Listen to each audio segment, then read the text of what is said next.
இந்த உலகத்துல மனுஷன் எவ்வளவோ தவறுகள் செய்யறான். அதுக்கெல்லாம் என்ன காரணம்? அதை பத்தின ஆராய்ச்சி தான் இன்னைக்கு.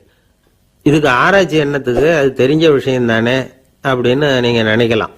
ஆனா அப்படி அலட்சியமா இந்த விஷயத்தை விட்டுறக்கூடாது. பொதுவா எல்லோரும் நினைக்கலாம் எது சரி எது தவறு அப்படின்னு தெரியாததுனால தான் மனுஷன் தப்பு பண்றான் அப்படின்னு. ஆனா அப்படி சொல்லிட முடியாது.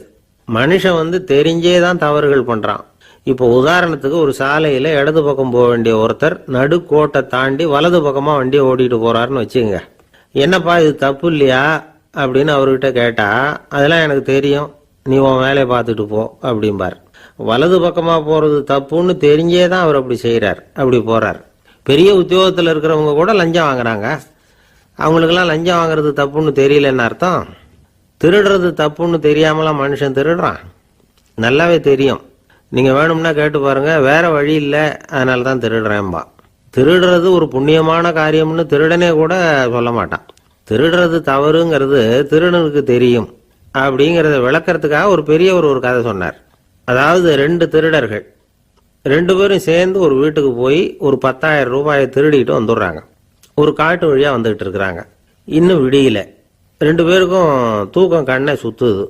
சரி, இப்படியே ஒரு மரத்தடியில படுத்து தூங்குவோம், காலையில விடிஞ்சதும் இந்த பணத்தை 2 பேரும் பங்கு போட்டுக்குவோம் அப்படின்னு முடிவு பண்றாங்க. அதே மாதிரி படுத்து தூங்குறாங்க. நடு ராத்திரியில ஒரு திருடன் முழிச்சுக்கிறான். விடிகிற வரைக்கும் காத்துக்கிட்டு இருந்தா 5,000 ரூபா தான் கிடைக்கும், இப்பவே கம்பி நீட்டினா 10,000 ரூபா கிடைக்கும் அப்படின்னு யோசிச்சு பார்த்துட்டு ஒரு முடிவுக்கு வந்தான். மெதுவா அந்த 10,000த்தையும் சுருட்டிக்கிட்டு அடுத்தவனுக்கு தெரியாம ஓடி போயிட்டான். விடியுது. அடுத்தவன் எழுந்திரிச்சு பாக்குறான். பணத்தையும் காணல, பாகஸ்தனையும் காணல. இந்த திருடன் அந்த திருடனை திட்டுறான். திருட்டு பய, அயோக்கிய பய, இப்படி அநியாயமா கிளப்பிட்டு போட்டானே அப்படிங்கிறான். இதுல இருந்து என்ன தெரியுது? தெரியாம எடுத்துக்கிட்டு போறது திருட்டு, அயோக்கியத்தனம், அநியாயம் அப்படிங்கிறது இவனுக்கு தெரிஞ்சிருக்குது. அதனாலதான் அடுத்தவனை பார்த்து இப்படி திட்டுறான். அதனால தெரியாததுனால மனுஷன் தவறு பண்றான்னு சொல்றது சரியில்லை. அப்படின்னா மனுஷன் பண்ற தவறுகளுக்கு உண்மையான காரணம் தான் என்ன? இதே சந்தேகம் அர்ஜுனனுக்கும் வந்துதான். அதனாலதான் அவன் பகவானை பார்த்து கேட்கறான். மனுஷன் தன் விருப்பத்துக்கு விரோதமா ஏதோ ஒரு சக்தியினால பலாத்காரமா இழுக்கப்பட்டது மாதிரி பாவம் பண்றானே, அந்த சக்தி என்ன அப்படின்னு கேட்கறான். இதுக்கு பகவான் பதில் சொல்றார். காமமும் குரோதமும் தான் அந்த சக்திகள், அதாவது ஆசையும் சினமும். இது 2ம் உன்னுடைய எதிரிகள் அப்படிங்கிறத புரிஞ்சுக்கோ அப்படிங்கிறார். இன்னமும் நுணுக்கமா பார்த்தா காமத்தினுடைய மறு உருவங்கள் தான் குரோதமும் லோபமும். ஆசை நிறைவேறலன்னா குரோதம், அதாவது கோபம். ஆசை நிறைவேறிட்டதுன்னா லோபம், அதாவது பேராசை. பாவத்தை கண்ட்ரோல் பண்ணணும்னா அதுக்கு மெயின் சுவிட்ச் எது அப்படிங்கிறது இப்பதான் தெரியுது. அதுக்கு மனுஷன் தெரிஞ்சே தான் தவறு பண்றான் அப்படின்னு பேசிக்கிட்டோமே. அதுக்கு ஒரு உதாரணம். ஒரு ஆளு ஹோட்டல்ல சாப்பிட போனான். சாப்பிட்டு முடிச்சான். எழுந்திரிச்சு முதலாளி கிட்ட பில்லை கொடுத்தான். காசை கொடுக்கல. முதலாளி பணம் கொடுன்னு கேட்டார். இவன் என்கிட்ட பணம் இல்லைன்னா. முதலாளி கொஞ்சம் கூட அலட்டிக்கல. உள்ள இருந்து ஒரு ஆளை கூப்பிட்டார். இவனை கூப்பிட்டுட்டு போய் இட்லி மாவு ஆட்ட சொல்லுன்னார். இவனும் கவலைப்படாம உள்ள போயிட்டான். அப்போ அழைச்சிட்டு போற ஆளு கேக்குறான், ஏன் சார் சாப்பிட்றதுக்கு முன்னாடி காசு இல்லைங்கிறது உங்களுக்கு தெரியாதா அப்படின்னு கேக்குறான். தெரியும், காசு இல்லைங்கிறதும் தெரியும், காசு இல்லாம சாப்பிட்டா மாவாட்டணுங்கிறதும் தெரியும் அப்படின்னா அந்த ஆள். அப்படின்னா நீங்க உங்க வீட்லயே சாப்பிட்டு இருக்கலாமே அப்படின்னு கேக்குறான் அவன். அதுக்கு இவர் சொல்றாரு, அது எப்படி, அங்க சாப்பிட்டாலும் நான் இதே வேலையை தானே செய்ய வேண்டியிருக்கும் அப்படின்னாராம்.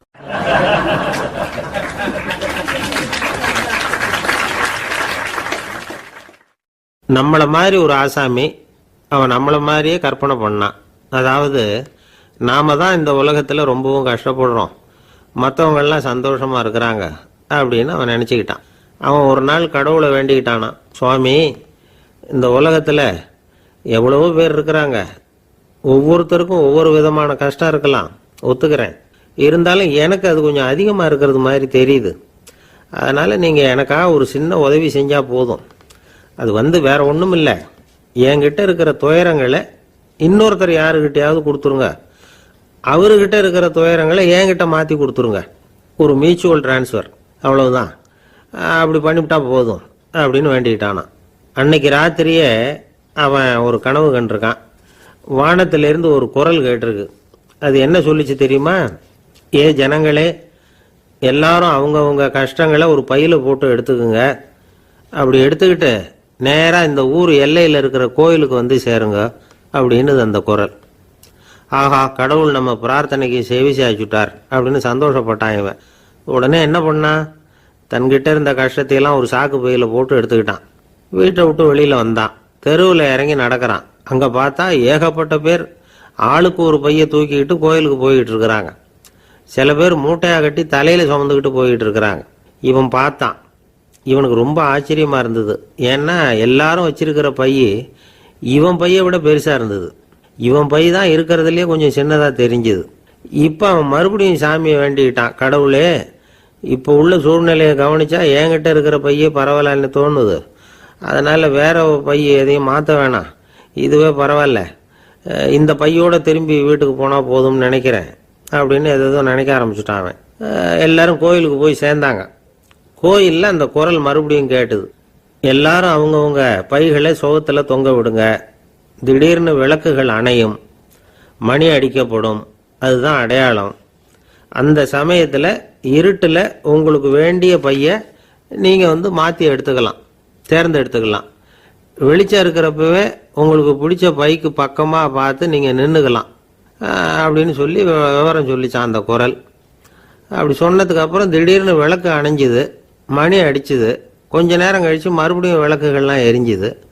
இப்போ பார்த்தா எல்லாரும் அவங்கவுங்க பையையே கெட்டியாக பிடிச்சிட்டு நிற்கிறாங்க.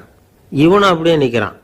இவன் மெதுவாக பக்கத்தில் நிற்கிறவங்கிட்ட கேட்டானா, ஏன் நீங்கள் பைய கையிலேயே வச்சுருக்கிறீங்க, செவுத்துல மாட்டலையா அப்படின்னு கேட்டிருக்கான். இல்லைப்பா, நீ ஏன் கையிலேயே வச்சிருக்கிறியோ அதே காரணத்துக்காக தான் நாங்களும் வச்சிருக்கிறோம். நம்ம கவலைகளை பற்றி நமக்கு ஓரளவுக்காவது தெரியும். ஆனால் மற்றவங்க கவலைகள் நமக்கு பரிச்சயம் இல்லாதவை, பழக்கம் இல்லாதது. அதனால் நமக்கு தெரிஞ்ச கவலைகளை சமாளிக்கிறது சுலபம். தெரியாததை சமாளிக்கணும்னா மறுபடியும் ஆரம்பத்திலேருந்து ஆரம்பிக்கணும். அதனால் பழைய நண்பர்களோடு வாழறது தான் மேல் அப்படின்னு நானான். அதுக்கப்புறம் அவன் தன்னோட பையே போதும்னு வீட்டுக்கு திரும்பி வந்துட்டானான். இது ஒரு பெரியவர் சொல்லியிருக்கிற கதை. அதனால் நம்மகிட்ட இருக்கிற கஷ்டங்கள் தான் பெருசு, அதை இன்னொருத்தங்கிட்ட கொடுத்துட்டு மாற்றிக்கலாம் அப்படின்னு நினைக்கிறது தப்பு. இதே மாதிரி இன்னொரு சம்பவம். ஒரு ஊரில் ஒரு நாள் ராத்திரி ஆகாயத்திலிருந்து கடவுள் குரல் கேட்குது. இந்த ஊரில் இருக்கிற ஜனங்கள்லாம் கொஞ்சம் கவனிங்க, உங்களுக்கு ஒரு செய்தி. அதாவது இங்கே இருக்கிற ஜனங்கள்லேயே கொஞ்சம் கூட கவலையே இல்லாத ஆள் யாருன்னு எனக்கு தெரியணும். அதனால் எல்லாரும் அவங்கவுங்க கவலைகளை ஒரு பையில் போட்டு எடுத்துக்கிட்டு கோயிலுக்கு வாங்க அப்படின்னார் கடவுள். உடனே வரிசையாக எல்லாரும் வர ஆரம்பித்தாங்க. எல்லார் கையிலையும் பை இருந்தது, சின்னதும் பெருசுமா. கவலையே இல்லாத ஆள் யாருன்னு தேடினார் கடவுள். ஒரே ஒரு ஆள் மட்டும் கையில் எதுவும் இல்லாமல் வெறும் கையை வீசிக்கிட்டு ரொம்ப ஜாலியாக நடந்து வந்துக்கிட்டு இருந்தான். கடவுள் அவங்ககிட்ட போனார். ஏன்பா உனக்கு கவலையே இல்லையா அப்படின்னு கேட்டார். எனக்கும் சில கவலைகள்லாம் உண்டு அப்படின்னு அவன். எங்கே அதெல்லாம்னு கேட்டிருக்கார் கடவுள். பின்னாடி லாரியில் வந்துக்கிட்டு இருக்கு அப்படின்னு அவன்.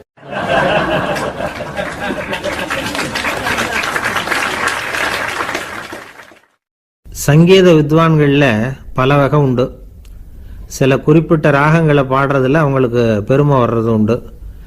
ஆனால் ஒருத்தர் இருந்தார், அவரால் ஒரு ராகத்துக்கே பெருமை வந்தது. அந்த ராகத்தை அவர் வாசித்து கேட்கணும் அப்படின்னு சொல்லுவாங்க. அது என்ன ராகம்னா தோடி ராகம். சரி, அந்த வித்வான் யாருன்னா அவர் தான் திருவாவடுதுறை ராஜரத்னம் பிள்ளை. பேராசிரியர் கல்கி ஒரு சமயம் தம்முடைய பத்திரிகையில் எழுதினாராம். அதை அப்படியே படிக்கிறேன் கேளுங்களேன். ஆகா, ஸ்ரீ ராஜரத்னம் பிள்ளையின் தோடி ஆலாபனையை முதலில் கேட்டபோது அவருடைய கற்பனையை விட்டு தள்ளுங்கள். நம்முடைய மனதில் என்னென்ன இன்பமயமான கற்பனைகள் எல்லாம் உதித்தன. குழந்தை தாயிடம் கொஞ்சம் குரலை கேட்டோம், அன்னை குழந்தையிடம் கொஞ்சம் குரலை கேட்டோம், ரதியும் மன்மதனும் பேசிக்கொண்ட காதல் மொழிகளை கேட்டோம், முருகன் சிவபெருமான் செவிகுளிர மொழிந்த உபதேசத்தை கேட்டோம், கலைமகள் கவிஞனுக்கு அருளிய ஆசி மொழிகளை கேட்டோம், நாரத முனிவருடைய தம்பூரா சுருதியை கேட்டோம், ராவணன் தன் எலும்பை ஒடித்து வீணையாக செய்து வாசித்த கானத்தை கேட்டோம், கானப் பறவைகளின் கலகல ஒலியை கேட்டோம், கோல குயில்களின் குரல் இனிமையை கேட்டோம். இப்படிலாம் பேராசிரியர் கல்கி விமர்சனம் எழுதியிருக்கிறார். திருவாவடுதுறை ராஜரத்னம் பிள்ளை அவர்களுடைய வாசிப்பை கேட்டுட்டு டி.என். ராஜரத்னம் பிள்ளை இறந்து போனார். அப்போ கவிஞர் கண்ணதாசன் எழுதினார், செவியனில் ஓடி எங்கள் சிந்தையில் ஓடி இந்த புவியெல்லாம் ஓடி நின்பார் பொங்கிய தோடி வேறெங்கு எவரிடம் போகும் ஐய இனி அதை காப்பார் யாவர் அவிந்தனின் சடலத்தோடே அவிந்தது தோடிதானும் அப்படின்னு எழுதினாராம். அந்த அளவுக்கு அவருடைய தோடியை ரசித்தவர்கள் உண்டு. அதே மாதிரி தோடின்னா என்னன்னு தெரியாமலே அவரை ரசித்தவங்களும் அந்த காலத்தில் உண்டு. அதாவது ஒரு பெரிய சபையில் இவர் வாய்ச்சிக்கிட்டு இருக்கிறார். பாதியில் ஒரு பெரிய மனுஷன் உள்ள வந்தார். அவர் உடம்புல பட்டு வேஷ்டி, ஜருகை, அங்கவஸ்திரம், வாயில் வெத்தலை, வாசனை புகையில, காதில் வைரக்கடுக்கன், கழுத்தில் தங்க சங்கிலி, கை விரல் பூரா மோதிரம், கையில் ஒரு வெள்ளி வெத்தலை புட்டி, உதவிக்கு 2 பேர் பக்கத்தில். இவ்வளவு பந்தாவோட வரார் கச்சேரி கேட்கறதுக்கு. இப்படி வந்தவர் முதல் வரிசையில் உக்காந்தார். வித்வான் வாசித்து முடித்ததும் இவர் அவரை பார்த்து, ஐயா நீங்கள் தோடி வாசிக்கிறதுல ரொம்ப கெட்டிக்காரர்னு கேள்விப்பட்டிருக்கேன், அதை கேட்கறதுக்காக தான் மெனக்கிட்டு வந்திருக்கிறேன், அதை வாசிங்களேன் அப்படின்னாராம் இந்த பெரியவர். ராஜரத்னம் பிள்ளைக்கு ஒன்றும் புரியல. ஏன்னா இது வரைக்கும் அவர் வாசிச்சுக்கிட்டு இருந்ததே அந்த தோடி ராகத்தை தான். அதை வாசித்து முடித்ததும் அதை வாசிங்களேன்னு இவர் கேட்குறார். அப்படின்னா இவரோட ஞானம் எப்படிப்பட்டது? இவ்வளவும் கேட்டுட்டு இப்படி கேட்குறாரே அப்படின்னு அவர் யோசிச்சிருக்கிறார் ராஜரத்னம் பிள்ளை. உடனே என்ன பண்ணார் தெரியுமா? பக்கத்தில் ரொம்ப சாதுவாக சுருதி போட்டுக்கிட்டு இருந்த ஒரு முதுகில் ஓங்கி ஒரு குத்து விட்டாராம். அவருக்கு ஒன்றும் புரியல, எதுக்கு நம்மளை அடிக்கிறார் இவர், நம்மளை குத்துறாரு வித்வான்னு. அவர் அதிர்ச்சியால் இவர் நிமிந்து பார்த்துருக்கார். அப்போ ராஜரத்னம் பிள்ளை சொன்னாராம், ஏய்யா ஐயா பெரிய மனுஷன், என்னுடைய பரம ரசிகர், தோடி ராகம் கேட்கணுங்கிறதுக்காக இவ்வளவு தூரம் வந்திருக்கிறார், முத வரிசையில் உட்காந்துருக்கார். நீ இந்த சமயம் பார்த்து தோடி ராகம் வாசிக்கிற நாதஸ்வரத்தை வீட்டில் வச்சுட்டு வந்துட்டியே, இப்போ ஐயாவுக்காக அந்த ராகத்தை நான் எப்படி வாசிக்கிறது அப்படின்னு சொல்லிவிட்டு மறுபடியும் முதுகில் ஒரு அடி கொடுத்தாராம். அடி வாங்கினவருக்கே சிரிப்பு அடக்க முடியலையா.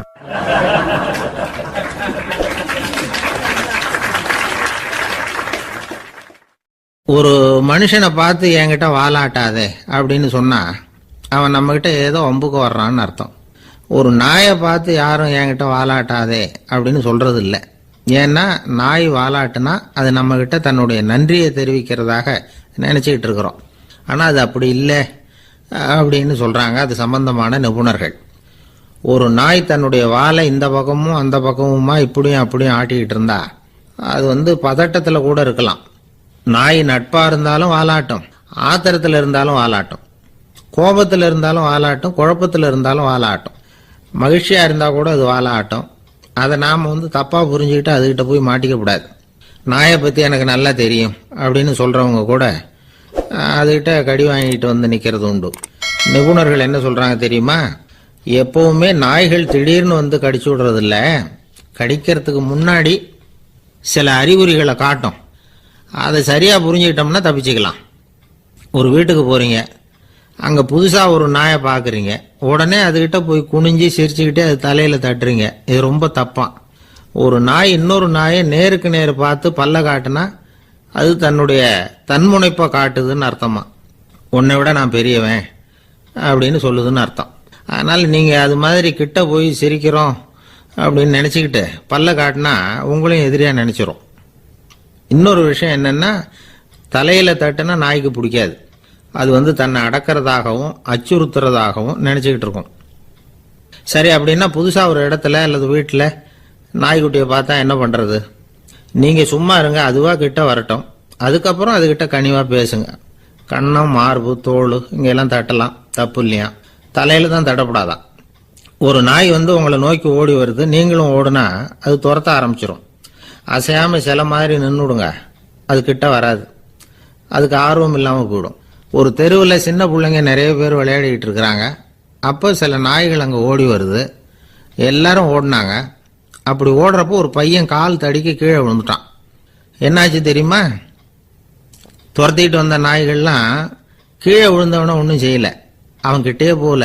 ஓடிக்கிட்டு இருந்தாங்கல்ல பசங்க, அவங்கள துரத்திக்கிட்டு அவங்க பின்னாடி ஓடிச்சான். அதுதான் நாய்களுடைய சுபாவம். ஒரு நாய் நம்மளை நேருக்கு நேர் முறைச்சு பார்க்குதுன்னு வச்சுங்க, நாமளும் அதை முறைச்சு பார்க்கக்கூடாது. நாம வேற பக்கம் எங்கேயாவது பார்க்க ஆரம்பிச்சிடணும். ஒரு நாய் கோபமா இருந்ததுன்னா அதோட வால் உறுதியா நேரா நிற்கும். ஒரு நாய் பணிந்து போனா அல்லது பயந்து போனா அது தன்னோட வாலை காலுக்கு நடுவில் வச்சுக்கும். ஒரு நாய் நம்மளை பார்த்து பயந்து நிக்குதுன்னு வச்சுங்க, அதனால நமக்கு ஆபத்து இல்லைன்னு நினைச்சிடக்கூடாது. உங்களை பார்த்துட்டு ஒரு நாய் ஒடுங்குச்சுன்னா நீங்க விலகி போயிடணும் அப்படின்னு அது நினைக்குது. நிறைய பேர் பயந்து போன நாயால கடிபடுறாங்க. இவன் நம்மளை விட பெரிய ஆள், மாட்டிக்கிட்டோம், வேற வழி இல்லை அப்படிங்கிற நினைப்புல தான் நாய் வந்து கடிக்க ஆரம்பிக்குதான். இதே மாதிரி சங்கிலியால கட்டி போடப்பட்டிருக்கிற நாயும் ஆபத்தானது தான். தொடர்ந்து கட்டி போட்டிருந்தா காலப்போக்கில் அது ஒரு மாதிரி ஆயிடும். நாய் வந்து குழந்தைகளை கடிக்காது அப்படின்னு சில பேர் சொல்லுவாங்க. அதுவும் ஒரு தவறான நம்பிக்கை. அதனால சின்ன குழந்தைகளை தனியா நாயோட விளையாட விடக்கூடாது. ஆக கூடி நாயை பத்தி நிறைய விஷயம் புரிஞ்சுக்க வேண்டியிருக்குது. ஒருத்தர் தன்னுடைய நண்பர் வீட்டுக்கு போயிருந்தார். அவசியம் எங்க வீட்டில் சாப்பிட்டுட்டு தான் போகணும் அப்படின்னு ரொம்ப அன்பா சொல்லிவிட்டார். அதை மீற முடியல இவரால். சரின்னு உட்காந்துட்டார். சாப்பாடு போட்டாங்க. சாப்பிட ஆரம்பிச்சார். அவங்க வீட்டில் கட்டி போட்டிருந்த நாய்க்குட்டி இவர் சாப்பிட்றத முறைச்சி பார்த்தது. ஏன் இப்படி என்ன இது முறைச்சி பார்க்குது உங்க வீட்டு நாய்க்குட்டி அப்படின்னு அவர் கேட்டார். அப்போ அவங்க சொன்னாங்களாம், அதுகிட்ட ஒரு கெட்ட பழக்கம்ங்க, தன்னோட தட்டுல யாரு சாப்பிட்டாலும் அது அப்படிதான் முறைச்சி பார்க்கும் அப்படின்னாரா அவர்.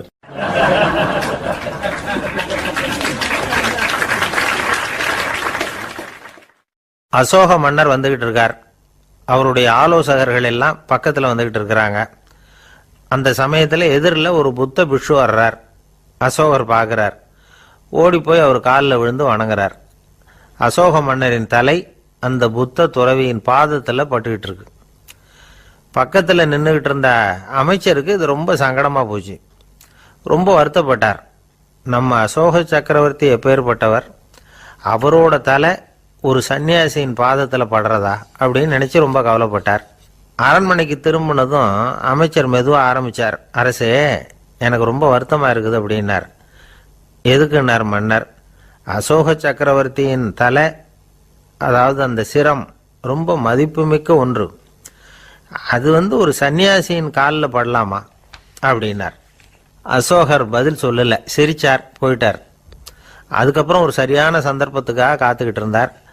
ஒரு நாள் அமைச்சரை கூப்பிட்டார். எனக்கு 3 தலைகள் வேணும் அப்படின்னார். சொல்லுங்க, கொண்டுகிட்டு வரேன் அப்படின்னார் அமைச்சர்.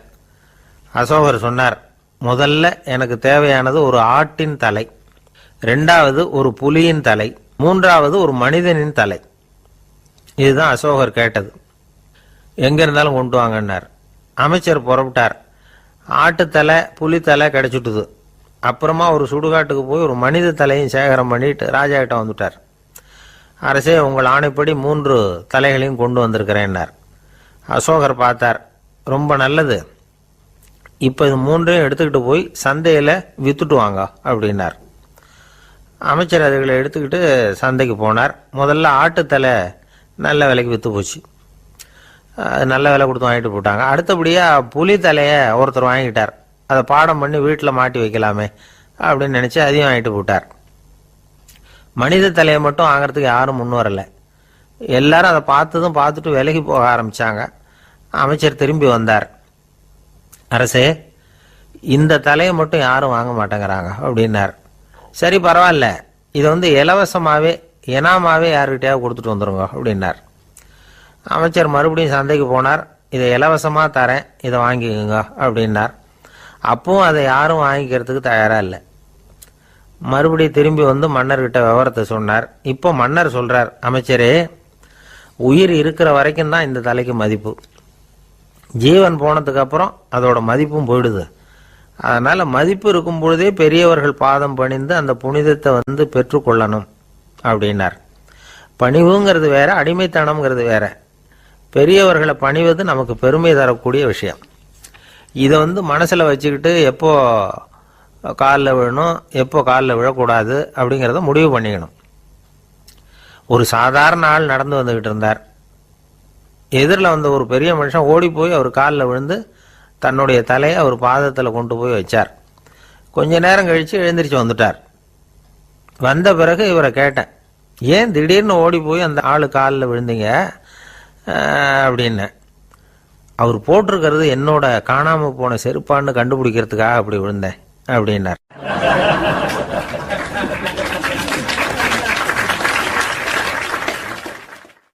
இன்பம் துன்பம் இது ரெண்டும் சேர்ந்தது தான் வாழ்க்கை. இது எல்லாரும் சொல்லிட்டு இருக்கிற ஒரு உண்மை. அது சரி, இது ரெண்டும் வர்றதுக்கு என்ன காரணம்? துறவி ஒருத்தர் யோசிச்சு பார்த்திருக்கார். இன்ப துன்பம் தோன்றுவதற்கு முக்கியமா 6 காரணங்கள் உண்டு அப்படிங்கிறார் அவர். அது என்னங்கிறத நாமளும் தெரிஞ்சு வச்சுக்குவோமே. இப்ப முதல் காரணம் சுயநலம்.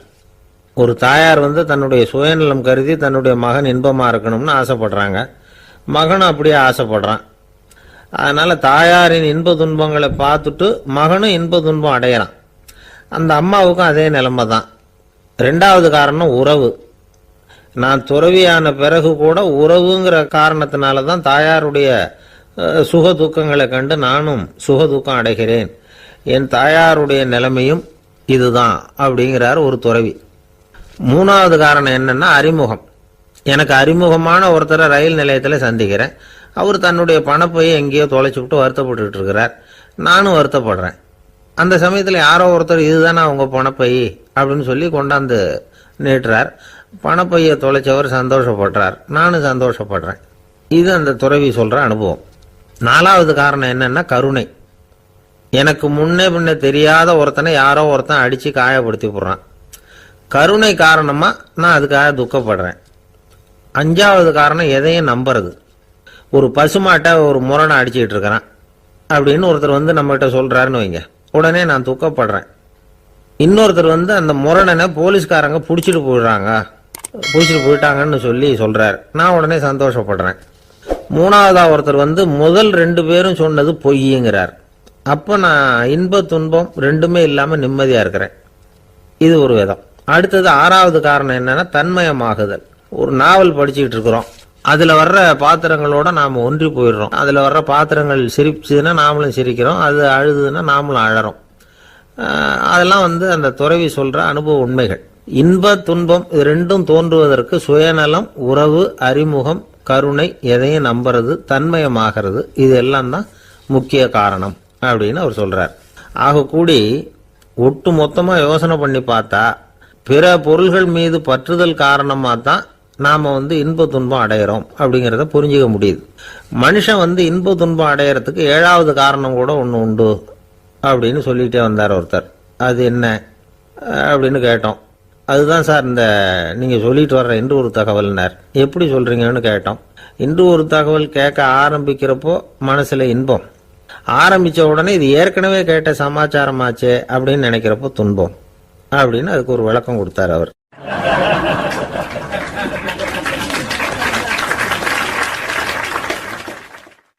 கடற்கரை ஓரமா ஒரு பெரியவர் கையால மணலை கீறிக்கிட்டே உட்காந்துருக்கிறார். என்னத்தையும் தேடிட்டு இருக்கிறது மாதிரி தெரிஞ்சுது. மெதுவா கிட்டத்துல போய் என்னத்தை தேடிட்டு இருக்கிறீங்க அப்படின்னு கேட்டோம். அவரு சாவகாசமா நிமிந்து பார்த்து நிம்மதியை தேடிட்டு இருக்கிறேன்னார். நாங்க ஒரு மாதிரி ஆயிட்டோம். இருந்தாலும் சமாளிச்சுக்கிட்டு, சார் மணல்ல கிழிஞ்சல் தான் கிடைக்கும், நிம்மதி கிடைக்காது அப்படின்னோம். சரி, இன்னைக்கு வசமா நம்ம கிட்ட ஒரு ஆள் மாட்டிக்கிட்டார் அப்படின்னு நினைச்சு அவர் பக்கமா போய் உட்காந்துக்கிட்டு கதை சொல்ல ஆரம்பிச்சிட்டோம். ஒரு பெரிய மன்னர் இருந்தார். அவருக்கு எல்லா வசதியும் இருந்தது. இருந்தாலும் ஒரே ஒரு குறை. அது என்னன்னா நிம்மதி இல்லைங்கிற குறை. அரண்மனையில தினமும் கலை நிகழ்ச்சி, நாட்டியம் எல்லாம் நடந்துகிட்டு தான் இருந்தது. இருந்தாலும் நிம்மதி இல்லை. சரி, நிம்மதி எங்க கிடைக்கும் அப்படின்னு தேட ஆரம்பிச்சார். உடனே அதுக்கான முயற்சிகள்ல தீவிரமா இறங்கினார். நாட்டில் உள்ள தத்துவ மேதைகளை எல்லாம் கூப்பிட்டுட்டு வர சொன்னார். எல்லாரும் சேர்ந்தாங்க. அவங்கள பார்த்து நிம்மதி எங்க இருக்குது அப்படின்னு விசாரிச்சார். அவங்களுக்கு அது தெரிஞ்சா ஏன் இப்படி ராஜா முன்னாடி நின்றுட்டு இருக்க போறாங்க? ராஜாவோட கேள்விக்கு ஒவ்வொருத்தரும் ஒவ்வொரு மாதிரி விளக்கம் கொடுக்க ஆரம்பிச்சிட்டாங்க. எந்த பதிலும் ராஜாவுக்கு திருப்தி அளிக்கக்கூடிய அளவுக்கு இல்லை. சரி, போயிட்டு வாங்கன்னு சொல்லி அவங்கள எல்லாம் அனுப்பி வச்சுட்டார். ஒரு நாள் அவர் மாளிகையில உப்பருகையில நின்றுட்டு இருக்கிறார். அந்த சமயத்துல தெருவில் ஒரு பிச்சைக்காரன் ரொம்ப உல்லாசமா பாட்டு பாடிக்கிட்டே போயிட்டு இருக்கிறான். குரல்ல ஒரு சந்தோஷம், நடையில ஒரு மிடுக்கு. அவங்ககிட்ட கொஞ்சம் கூட கவலை இருக்கிறதா தெரியல. உடனே ராஜா அதை பார்த்தார். ஏவலாளிகளை கைதட்டி கூப்பிட்டார். உடனே ஓடி போய் அந்த பிச்சைக்காரனை இங்க அழைச்சிட்டு வாங்கன்னு உத்தரவு போட்டார். இவங்க உடனே ஓடி போய் அவனை கூப்பிட்டாங்க. அரண்மனைக்கு வாழ்ந்தாங்க. அவன் வரல. அரண்மனைக்குள்ள அடி எடுத்து வைக்க மாட்டேன்னு சொல்லிவிட்டான். ராஜா கிட்ட விஷயத்தை சொன்னாங்க. அவருக்கு ரொம்ப ஆச்சரியம், இப்படி ஒரு ஆள் இருக்கிறானா அப்படின்னு. சரி, அவன் என்னதான் சொல்றான் அப்படின்னு விசாரிச்சார். இவங்க மறுபடியும் தெருவுக்கு போய் கேட்டாங்க. என்னை பார்க்கணும்னா ராஜா விருப்பப்பட்டாருன்னா அவரை வேணும்னா இங்கே வர சொல்லுங்க அப்படின்னு சொல்லிவிட்டான். அதை ராஜா கிட்ட சொன்னாங்க. அவருக்கு கோபம் வரல. இவ்வளவு சுதந்திர உணர்வோடு இருக்கிறவன் சாதாரண ஆளா இருக்க முடியாது அப்படின்னு நினைச்சார். உடனே கிடுகிடுன்னு இறங்கி தெருவுக்கு வந்தார். பிச்சைக்காரங்கிட்ட போனார். நீ கவலைப்படாம சந்தோஷமா பாடிட்டு போறியே, அது எப்படி முடியுது உன்னால அப்படின்னு கேட்டார். ஏன் அப்படி கேட்குறீங்கன்னு அவன், அதுக்கு இல்லை, எனக்கு அரண்மனையில் எவ்வளவோ சுகபோகங்கள்லாம் இருக்கு, இருந்தாலும் நிம்மதி இல்லை. இது ஏன்னு எனக்கு தெரியல. இந்த தேசத்தில் உள்ள அறிஞர்களை எல்லாம் கூப்பிட்டு கேட்டு பார்த்துட்டேன், அவங்களுக்கும் தெரியல. உன்னை கேட்டால் தெரியும்னு நினைச்சேன், அதனால தான் சந்திக்கிறதுக்கு ஆசைப்பட்டேன். ஆனால் நீ வரமாட்டேன்னு விட்டியே அப்படின்னார்.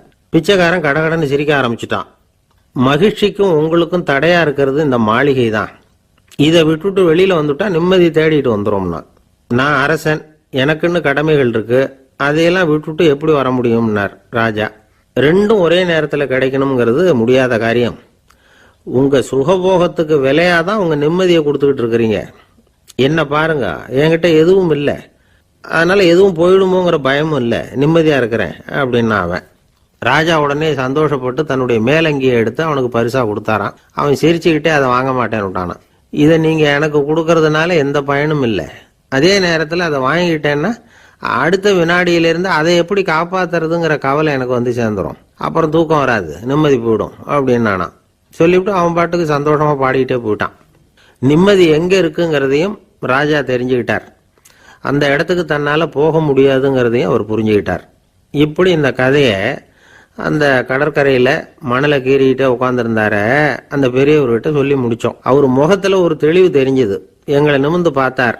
ரொம்ப நன்றிங்க, இப்ப எனக்கு தெரிஞ்சு போச்சு, நிம்மதி வேணும்னா அதுக்கு என்ன பண்ணணும்னு இப்ப நல்லா புரிஞ்சுக்கிட்டேன் அப்படின்னார். என்ன புரிஞ்சுக்கிட்டீங்கன்னு கேட்டோம்.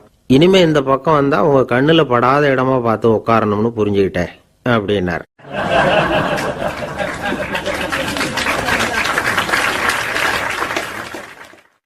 இன்றைக்கு பல பேர் உயில் எழுதி வைக்கிறாங்கல்ல. இந்த உயில்னா என்ன? அதாவது ஒரு நபர் தனக்கு பின்னாடி தன்னுடைய சொத்துக்கள் யாருக்கு போய் சேரணும்னு நினைக்கிறாரோ அந்த நினைப்பை சட்டப்படி உறுதிப்படுத்துறது தான் உயில். சரி, உயிலை யார் எழுதலாம்? 18 வயசு பூர்த்தியான யாரும் உயில் மூலமா சொத்துக்களை விநியோகிக்கலாம்.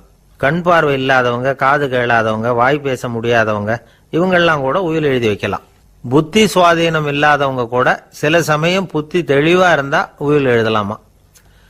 குடிபோதையில் இருக்கிறவங்க, தாங்கள் என்ன செய்யறோங்கிறது தெளிவா அறிய முடியாதவங்க, நோய் நொடியில் இருக்கிறவங்க, இவங்கெல்லாம் உயில் எழுத முடியாது. ஒருத்தரை நிர்பந்தப்படுத்தி ஏமாத்தி அல்லது சுய நினைவில்லாத ஒருத்தர்கிட்ட எழுதி வாங்கி வைக்கிற உயில் செல்லாது. உயிலை இந்த முறையில தான், இந்த படிவத்துல தான் எழுதணும்னு சட்டத்துல விதி எதுவும் கிடையாது. இதுக்கு முத்திரை கட்டணமும் கிடையாது. உயிலை வெற்று காகிதத்துல எழுதலாம். அச்சடிக்கணும், டைப் அடிக்கணுங்கிற அவசியம் கூட இல்லை. கையாலேயே கூட எழுதலாம். எழுதி இருக்கிறது புரியணும், அவ்வளவுதான். குறைந்தபட்சம் 2 சாட்சிகளை வச்சுக்கிட்டு உயில் எழுதுறவர் அதுல கையெழுத்து போடணும். கையெழுத்து போட தெரியாதுன்னா இடது கை பெருவிரல் ரேகை வைக்கலாம். உயில் சாசனத்துக்கு சாட்சிகள் கையெழுத்து இல்லைன்னாலும் அது செல்லாது. அப்புறம் பிரிவிலேஜ்டு வில் அப்படின்னு இருக்கு, அதுக்கு மட்டும் சாட்சிகள் தேவையில்லை. அது என்னன்னா, இந்த விமானப்படை, கப்பல் படை அல்லது யுத்தத்துல பணிபுரியும் நபர்கள் அவங்கெல்லாம் இருக்கிறாங்க இல்லையா, அப்படிப்பட்டவங்க எழுதுற உயில் அது. அதுக்கு சில விசேஷ சலுகைகள் உண்டு. ஒருத்தர் முதல்ல ஒரு உயில் எழுதி வைக்கிறார், அதுக்கப்புறம் மனசு மாறி போகுது, அது வேணாம்னு நினைக்கிறார், ரத்து செஞ்சுடலாம். அதுக்கப்புறம் வேற உயிலும் எழுதலாம். உயிரோடு இருக்கிற வரைக்கும் எத்தனை தடவை வேணும்னாலும் உயில் எழுதலாம். கடைசியா எழுதப்பட்ட உயில் சட்டப்படி சரியா இருந்தா அதுதான் அமலுக்கு வரும். சரி, எழுதுற உயில ரகசியமா வச்சிருக்கிறது எப்படி? இது ஒரு கேள்வி. இதுக்கு என்ன செய்யணும்னா, ஒருத்தர் உயில எழுதினதுக்கு அப்புறம் அவர் தானாவோ அல்லது அங்கீகரிக்கப்பட்ட முகவர் மூலமாகவோ, அதாவது ஒரு ஏஜென்ட் மூலமாகவோ, ஒரு கவரில் போட்டு சீல் வச்சு கவர் மேலே தன்னுடைய பெயரை எழுதி அல்லது அந்த ஏஜென்ட் பெயரை எழுதி கவர் மேலே என்ன அடக்கம் செய்யப்பட்டிருக்கு, உள்ள என்ன இருக்கு அப்படிங்கிற விவரம்லாம் எழுதி சார் பதிவாளர்கிட்ட ஒப்படைக்கலாம். இதுக்கு கட்டணம் உண்டு. அதுக்கப்புறம் எப்போ தேவைப்படுதோ அப்போ ஒரு மனு கொடுத்து அந்த கவரை திரும்ப வாங்கிக்கலாம். இப்போ எழுதுற உயில இவ்வளவு நாளுக்குள்ள பதிவு செய்யணுங்கிற கால வரையறை உண்டா அப்படின்னு ஒரு கேள்வி வரலாம் இல்லையா? எப்போ வேணும்னாலும் பதிவு செய்யலாம். நம்மால் ஒருத்தர் ஒரு நாள் ரொம்ப அவசரமா வந்தார். இந்த உயில் எழுதுறது சம்பந்தமா பூரா விவரமா எனக்கு உடனே தெரியணும்னார். நான் உடனே அவரை வக்கீல் ஒருத்தர்கிட்ட அழைச்சிட்டு போனேன். இவர் அவர்கிட்ட எல்லா விவரமும் கேட்டு தெரிஞ்சுக்கிட்டார். ரொம்ப தேங்க்ஸ்ன்னு சொல்லிவிட்டு 2 பேரும் வெளியில வந்தோம். அதுக்கப்புறம் இவர்கிட்ட கேட்டேன், ஆமா இவ்வளவு விவரமா கேட்குறீங்களே, உங்களுக்கு எத்தனை பிள்ளைங்க சார் அப்படின்னு கேட்டேன். 6 பேர் சார் அப்படின்னார். சரி, இருக்கிற சொத்து எவ்வளவுன்னு கேட்டேன். அதை இனிமே தான் சம்பாதிக்க போறேன் அப்படின்னார்.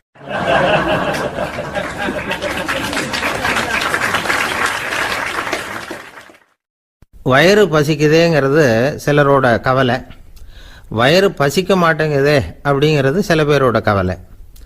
2 விதமான கவலைக்கும் வயிறு தான் காரணமாக இருக்குது. வயிறு பசிச்சதுன்னா அது இயற்கை, வயிறு பசிக்கலைன்னா அது வியாதி. ஆனால் பசியையும் நாம் பசிப்பிணி அப்படின்னு தான் சொல்லுவோம். என்ன காரணம்? வியாதியை போக்க வேண்டியது எவ்வளவு முக்கியமோ அதை விட முக்கியம் பசியை போக்க வேண்டியது. ஒரு சமுதாயத்தில் பசிப்பிணியே இருக்கக்கூடாது, அதுதான் நல்ல சமுதாயம்.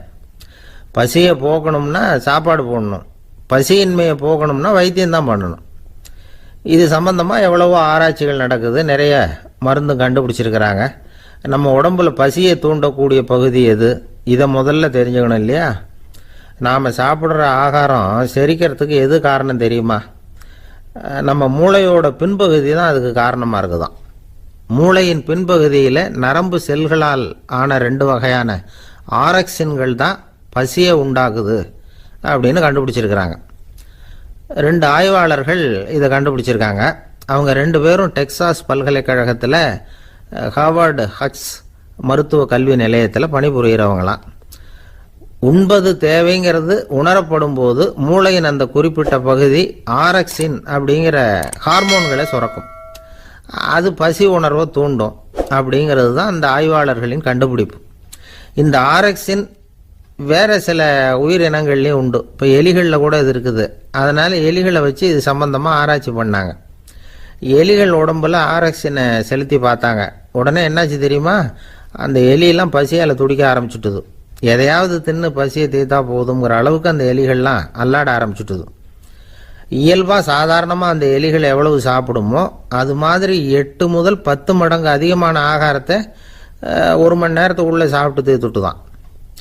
சில எலிகளின் மூளையில் இந்த ஆரக்சின் அளவை கட்டுப்படுத்தி பார்த்துருக்குறாங்க. உடனே என்னாச்சு தெரியுமா? அதெல்லாம் சாப்பாட்டை கண்டா முகத்தை திருப்பிட்டு போக ஆரம்பிச்சுட்டு தான்.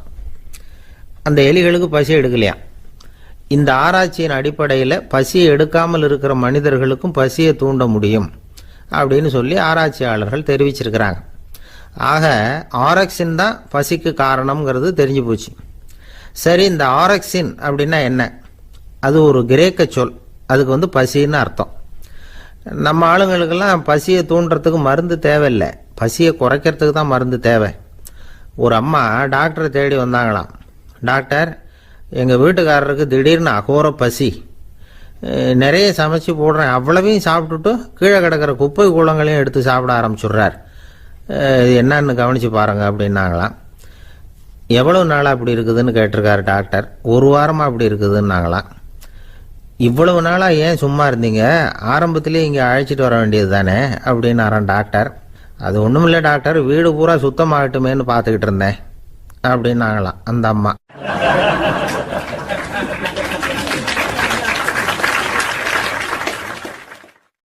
உங்க மேல எனக்கு அளவு கடந்த அன்பு அப்படின்னு யாராவது சொன்னா அதை அலட்சியமா நினைச்சிடக்கூடாது. அது கொஞ்சம் சீரியஸான விஷயம். அளவுக்கு மிஞ்சினா எதுவுமே இடைஞ்சல் தானே. அன்பும் அப்படிதான். அன்பு அதிகமா இருந்தா அது எப்படி கெடுதல் பண்ணும் அப்படிங்கிற சந்தேகம் உங்களுக்கு வரலாம். தசரதன் கதை என்னாச்சு? கைகேயி மேல வச்ச அளவு கடந்த அன்பு ராமன் காட்டுக்கு போறாப்புல ஆயிட்டுதுல்ல. தசரதன் எப்பேற்பட்ட அரசன். விஸ்வாமித்திரர் சொல்றார், என்ன மாதிரி முனிவர்களுக்கும் தேவர்களுக்கும் ஏதாவது கஷ்டம் வந்தா முதல்ல முருகன் கிட்ட போவோம், அப்புறம் பரமசிவனை போய் பார்ப்போம், அதுக்கப்புறம் திருமால் கிட்ட போவோம், அப்புறம் பிரம்மன் இந்திரன் இவங்களெல்லாம் போய் பார்ப்போம், இவங்களால எல்லாம் முடியலன்னா கடைசியில் அயோத்திக்கு வருவோங்கிறார். உன்னை விட்டா வேற கதி உண்டோ அப்படின்னு தசரதனை பார்த்து விஸ்வாமித்திரரே சொல்றார். அப்பேற்பட்ட அரசன் தசரதன் கைகேயி காலில் விழறான். உன் பாதங்களை தொட்டு கெஞ்சி கேட்டுக்கிறேன், ராமனை காட்டுக்கு அனுப்பாதேங்கிறான். தசரதனுடைய இந்த நிலைமைக்கு என்ன காரணம்? அவன் கைகேயி மேல வச்ச அளவு கடந்த அன்பு தான் காரணம். இப்ப சொல்லுங்க, அன்பா இருந்தாலும் அது அளவுக்கு மீறி போனா கெடுதல் பண்ணுமா பண்ணாதா? அது மட்டும் இல்ல, அளவு கடந்த அன்பு நீதிக்கும் நியாயத்துக்கும் புறம்பான காரியங்களையும் செய்ய வச்சிரும். தசரதன் மிகச்சிறந்த நீதிமான், தர்மத்துக்கு விரோதமா ஒரு காரியமும் செய்யாதவன். அப்பேற்பட்டவன் தன்னுடைய மனைவியை பார்த்து என்ன சொல்றான் தெரியுமா? உனக்காக நான் என்ன செய்யணும் சொல்லு, செய்யறேன். ஒரு குற்றமும் செய்யாத ஒருத்தனை கொல்லணுமா, கொல்றேன். மரண தண்டனை விதிக்கப்பட்ட ஒருத்தனை விடுதலை செய்ய சொல்றியா, செய்யறேன். எந்த பிச்சைக்காரனையாவது கோடீஸ்வரனாக சொல்றியா, ஆக்குறேன். அல்லது கோடீஸ்வரனை பிச்சைக்காரன் ஆக்கணுமா, ஆக்குறேன் அப்படிங்கிறான். நீதிக்கு விரோதமான இந்த பாவங்களை செய்யறதுக்கு அப்பேற்பட்ட அரசன் எப்படி துணிஞ்சான்? மனைவி பேர்ல வச்ச அளவு கடந்த அன்புதான் காரணம். திரிசூலம், வஜ்ராயுதம், வாள் இதுகளால தாக்கப்பட்டா கூட அதையெல்லாம் கொஞ்சம் கூட லட்சியம் பண்ணாத ஒருத்தன் காமதேவனுடைய மலர் அம்புகள் தாக்குனா அதை அவனால தாக்கு பிடிக்க முடியல, விழுந்துடுறான். காமதேவனுக்குள்ள மகிமையே அதுதாங்கிறார் துளசிதாசர். அதனாலதான் பெரியவங்கள்லாம் என்ன சொல்றாங்கன்னா, எதையும் அளவுக்கு மீறி செய்யாதேங்கிறாங்க. அப்பா, அம்மா, மனைவி, மக்கள் எல்லார் பேர்லயும் அன்பு அவசியம்தான். ஆனா அந்த அன்பு அறிவுக்கு புறம்பா இருக்கக்கூடாது, அளவுக்கு மீறி இருக்கக்கூடாது. அப்பதான் வாழ்க்கை சுகமா இருக்கும். இல்லைன்னா அவஸ்தை தான். அளவுக்கு மீறின அன்புங்கிறது புரியுது, அது சரி. அறிவுக்கு புறம்பான அன்புங்கிறது எப்படி? ஒரு தாய்க்கு ஜலதோஷம் அல்லது ஏதோ ஒரு தொற்று நோயின்னு வச்சுங்களேன். அந்த அம்மாவுக்கு தன்னுடைய குழந்தை பேர்ல அளவு கடந்த அன்பு. தனக்கு நோய் இருக்கு, அது அடுத்தவங்களுக்கு தொற்றக்கூடியது அப்படின்னு தெரிஞ்சிருந்தோம் அன்பை காட்டுறதுக்காக அந்த குழந்தைக்கு முத்தம் கொடுக்குறேன்னு தூக்கி வச்சுக்கிட்டு கொஞ்சம் ஆரம்பிச்சதுன்னு வச்சுக்கோங்க, அது நல்லா இருக்குமா? இதுதான் அறிவுக்கு புறம்பான அன்புங்கிறது. அது மாதிரி விலங்குகள்கிட்ட அன்பாயிருன்னு சொல்றோம். அதுக்காக புலிக்கு முத்தம் கொடுக்க முடியுமா? அப்படி கொடுத்தா அது அறிவுக்கு புறம்பான அன்பு. அதனால அன்பு கூட அறிவுபூர்வமா இருக்கணும் அப்படிங்கிறத இன்னைக்கு தகவல் மூலமா நாம புரிஞ்சுக்கணும். இந்த காலத்து காதலன் தன்னுடைய காதலிகிட்ட சொன்னானாம், இதை பாரு, உன் பேர்ல எனக்கு அளவு கடந்த அன்பு, உனக்காக என்ன செய்யணும் சொல்லு, செய்யறேன். நெருப்புல நடக்கணுமா நடக்கிறேன், நீர்ல குதிக்கணுமா குதிக்கிறேன், உயிரையே கொடுக்கணுமா கொடுக்கறேன் அப்படின்னா. சரி, வர்ற ஞாயிற்றுக்கிழமை சாயந்தரம் 6 மணிக்கு இதே இடத்துக்கு வாங்க அப்படின்னு அந்த பொண்ணு. இவன் கொஞ்சம் யோசனை பண்ணி பார்த்துட்டு, அன்னைக்கு மழை பெய்யாம இருந்தா வந்துடுறேன் அப்படின்னானா. ஒரு பெரிய அரசன் இந்த உலகம் பூராவையும் ஆண்டுகிட்டு இருந்தான். ரொம்ப காலம் அப்படி அரசாட்சி பண்ணிக்கிட்டு இருந்தான். திடீர்னு அவனுக்கும் சில எதிரிகள் முளைச்சாங்க. அவங்கெல்லாம் ஒன்று சேர்ந்து இவனை தோற்கடிச்சுட்டாங்க. தோத்து போனதும் இவனுக்கு பயம் வந்துட்டுது, எங்கே எதிரிகள் நம்ம கொண்டுடுவாங்களோ அப்படின்னு. வெளியில் வந்தால் தனக்கு ஆபத்துன்னு பயந்துக்கிட்டு யாருக்கும் தெரியாமல் ஒரு குகைக்குள்ளே போய் பதுங்கி கிடக்கிறான். நிலைமையை பாருங்க. முதல் நாள் அரண்மனையில் அதிகாரம் பண்ணிக்கிட்டு இருந்தவன் மறுநாள் குகையில் பயந்து போய் பதுங்கி கிடக்கிறான். ராத்திரி நேரம் வந்தது, பசி வயத்தை கிள்ளுது, பிச்சை எடுத்து சாப்பிட வேண்டிய நிலைமை. பிச்சை எடுக்கிறதுக்கு பாத்திரம் வேணுமே, என்ன பண்ணுறது அப்படின்னு அங்கேயும் இங்கேயும் பார்க்குறான். ஒரு மூலையில் யாரோ விட்டுட்டு போன ஒரு ஓடு கிடக்குது. அதை எடுத்துக்கிட்டு புறப்பட்டான். இருட்டில் வழி புரியல. ஏதோ ஒரு யூகத்தில் காலை மெதுவாக எடுத்து வச்சு நடந்து போய்கிட்டு இருக்கிறான். வழியில் ஒரு கருப்பு நாய் படுத்து கிடந்தது. இருட்டில் அவன் இது கண்ணுக்கு சரியாக தெரியல, அவனுக்கு தவறி போய் காலை வச்சுட்டான். அது மேலே நாய் சும்மா இருக்குமா, வள்ளுன்னு விழுந்து கடிச்சு விட்டுது. காலை பார்க்குறான், காலத்தையும் நினச்சி பார்க்குறான். அரண்மனையில் வீரக்கழல் அணிந்த காலை உடைய மன்னா அப்படின்னு புகழ்வாங்களே புலவர்கள்லாம். ஆனால் அது இன்னைக்கு நாய் கடித்த காலம் ஆயிட்டுதே அப்படின்னு நினைக்கிறான். அது மட்டும் இல்லை, முன்னாடி எல்லாம் பொற்கிண்ணங்களில் தான் அவன் சாப்பிடுவான். ஆனால் இப்போ உடஞ்சி போன ஓட்டு, அது ஓட்டை கையில் வச்சுக்கிட்டு நிற்கிறான். அதில் ஏதாவது யாராவது சாப்பாடு போடுவாங்களான்னு. முன்னாடியெல்லாம் நிறைய பேர் அரண்மனைக்கு வருவாங்க, அரசருக்கு காணிக்கைன்னு சொல்லி இவன் காலடியில் கொண்டாந்து கொட்டுவாங்க. அப்போல்லாம் இவன் அந்த ஜனங்களுடைய முகத்தை திரும்பி கூட பார்க்கறது இல்லை, ரொம்ப கர்வமாக உட்காந்துருப்பான். அதே ஆள் இன்னைக்கு எல்லார் கண்ணுலையும் படுறது மாதிரி பிச்சை எடுத்துக்கிட்டு இருக்கிறான். அப்போலாம் காணிக்கைகளை தன்னுடைய கையால் வாங்குறது தனக்கு கௌரவ குறைச்சல்னு நினச்சி தன்னுடைய வேலைக்காரங்களை விட்டு தான் அதை வாங்க சொல்லுவான். இப்போ பார்த்தீங்கன்னா அவனே தன் கையாலேயே பிச்சை வாங்குறான். நினச்சி பாருங்க, அந்த மனுஷன் நாள் அரசன், மறுநாள் பிச்சைக்காரன். எவ்வளவு வித்தியாசம்! செல்வம் தான் இப்படி ஒரு வித்தியாசம் ஏற்படுறதுக்கு காரணம். அப்படிப்பட்ட செல்வம் வாழ்க்கையை நடத்துறதுக்கு நமக்கு தேவைதான். ஆனால் அதையே நாம் அடைய வேண்டிய பயனா நினைக்கிறோம் பாருங்க, அதுதான் வேடிக்கை. இதை நம்மாழ்வார் அழகா ஒரு பாசுரத்தில் சொல்றார். ஒரு நாயகமாய் ஓட உலகுடன் ஆண்டவர், கருணாய் கவர்ந்த காலர், சிதைகிய பானையர், பெருநாடு காண இம்மையிலே பிச்சைதாம் கொள்வர், திருநாரணன் தாழ் காலம் பெற சிந்தித்து உய்மினோ அப்படிங்கிறார் நம்மாழ்வார். ஒரு பெரிய பணக்காரர் ஒரு துறவிகிட்ட போய், சாமி என்கிட்ட நிறைய பணம் இருக்கு, இருந்தாலும் நிம்மதி இல்லை, என்னால் நிம்மதியாக இருக்க முடியல, என்ன காரணம்னு கேட்டாராம். உடனே அந்த துறவி இதுக்கு நேரடியாக பதில் சொல்லாமல் பக்கத்தில் நின்றுக்கிட்டு இருந்த ஒரு குழந்தைய கூப்பிட்டார். அது ஓடியாந்தது. ஒரு ஆப்பிள் பழத்தை எடுத்து அது கையில் கொடுத்தார். அதை வாங்கிக்கிட்டு குழந்தை சிரிச்சுது. இன்னொரு பழத்தை எடுத்து கொடுத்தார். அதை இன்னொரு கையில் வாங்கிட்டு சிரிச்சுது. மூணாவது ஆப்பிள் எடுத்து கொடுத்தார். 2 பழத்தையும் நெஞ்சில் அணைச்சிக்கிட்டு 3வது பழத்தையும் வாங்கிறதுக்கு முயற்சி பண்ணிச்சு. ஆனால் அது உடனே நழுவி கீழே விழுந்து உருண்டு ஓடிச்சு. ஏற்கனவே இருந்ததும் விழுந்துட்டுது. இப்போ அந்த குழந்தை அழ ஆரம்பிச்சுட்டுது. இப்போ அந்த துறவி பணக்காரர்கிட்ட சொன்னாராம், குழந்தைய கவனிச்சியா, 2 ஆப்பிள் போதும்னு அது நினைச்சிருந்தா இப்போ அது அழ வேண்டிய அவசியம் வந்திருக்குமா அப்படின்னாராம். எதுவுமே அளவுக்கு மிஞ்சினா துன்பம்தான். இந்த காலத்தில் இதெல்லாம் யாரு காதில் வாங்குறாங்க? ஒருத்தனை நல்ல வழிக்கு கொண்டு வரணும்னு நினைச்சு அவனை கூப்பிட்டு உட்கார வச்சு இந்த கதையை சொல்லிட்டு இருந்தாங்க. சொல்லிவிட்டு அந்த குழந்தை செஞ்சது தப்பு தானே அப்படின்னு கேட்டிருக்கிறாங்க. ஆமாம், தப்பு தான், நானா இருந்தா அப்படி செஞ்சிருக்க மாட்டேன் நானா இவன். 2 பழமே போதும்னு சொல்லியிருப்பியா அப்படின்னு கேட்டிருக்காங்க. அப்படி இல்லைங்க, அவர் கொடுக்க கொடுக்க ஒவ்வொரு பழமா வாங்கி பின்னாடி வச்சுட்டு மறுபடியும் கையை நீட்டுவேன் அப்படிங்கிறானா. இவெல்லாம் எந்த காலத்துல திருந்துறது?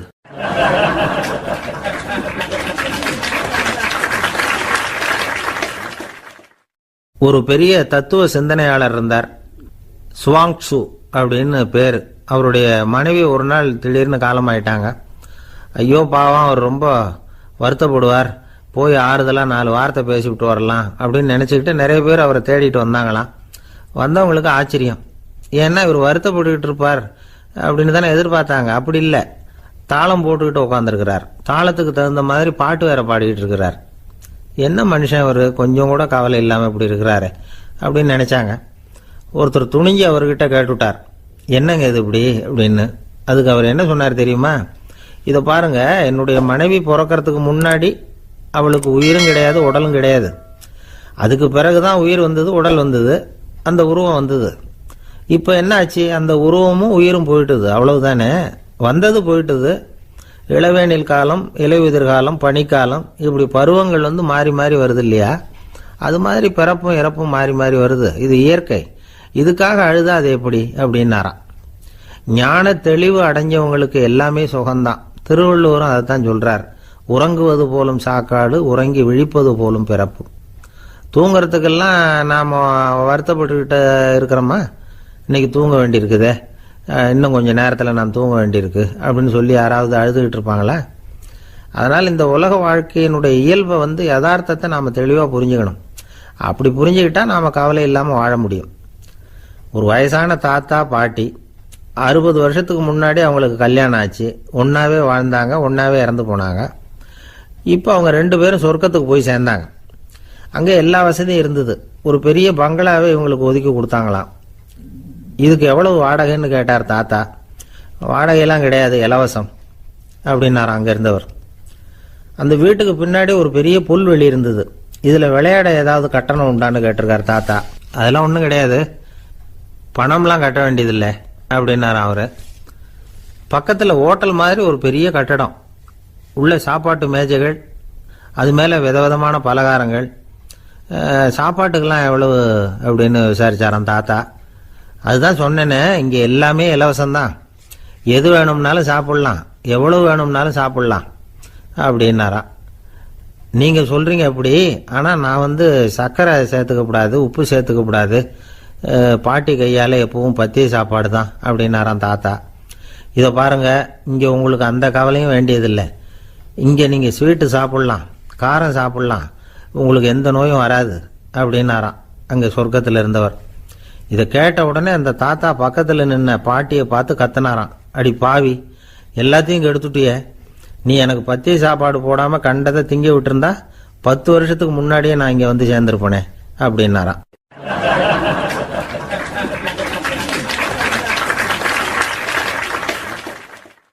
ஒரு சன்னியாசி, அவர் ஒரு நாள் ஒரு கனவு கண்டாராம். அந்த கனவுல அவர் சொர்க்கத்துக்கு போறார். அங்கே ஒரு பெரிய திருவிழா நடந்துகிட்டு இருக்குது. எங்கே பார்த்தாலும் அலங்கார வளைவுகள், வண்ணமயமான விளக்குகள், பாதைகள் பூரா மலர்கள், எல்லா கட்டடங்களும் ஒளிமயம். அவ்வளவு கோலாகலமா பிரம்மாண்டமா அந்த திருவிழா நடந்துகிட்டு இருக்குது. அது என்ன திருவிழாங்கிறது இந்த சன்னியாசிக்கு புரியல. அங்க எதிரில் வந்துகிட்டு இருந்த ஒருத்தரை நிறுத்தி, என்ன விசேஷம் இங்க அப்படின்னு விசாரிச்சாராம். உனக்கு தெரியாத விஷயம், இன்னைக்கு இறைவனுக்கு பிறந்த நாள், அதை தான் எல்லாரும் சேர்ந்து கொண்டாடுறோம். இதுக்காக பிரம்மாண்டமான ஊர்வலம் ஒன்று வரப்போகுது, இறைவனே அந்த ஊர்வலத்தில் கலந்துகிறார் அப்படின்னார் அவர். உடனே அந்த சன்னியாசி ஒரு மரத்து நிழல்ல ஒதுங்கி நின்றுக்கிட்டார்.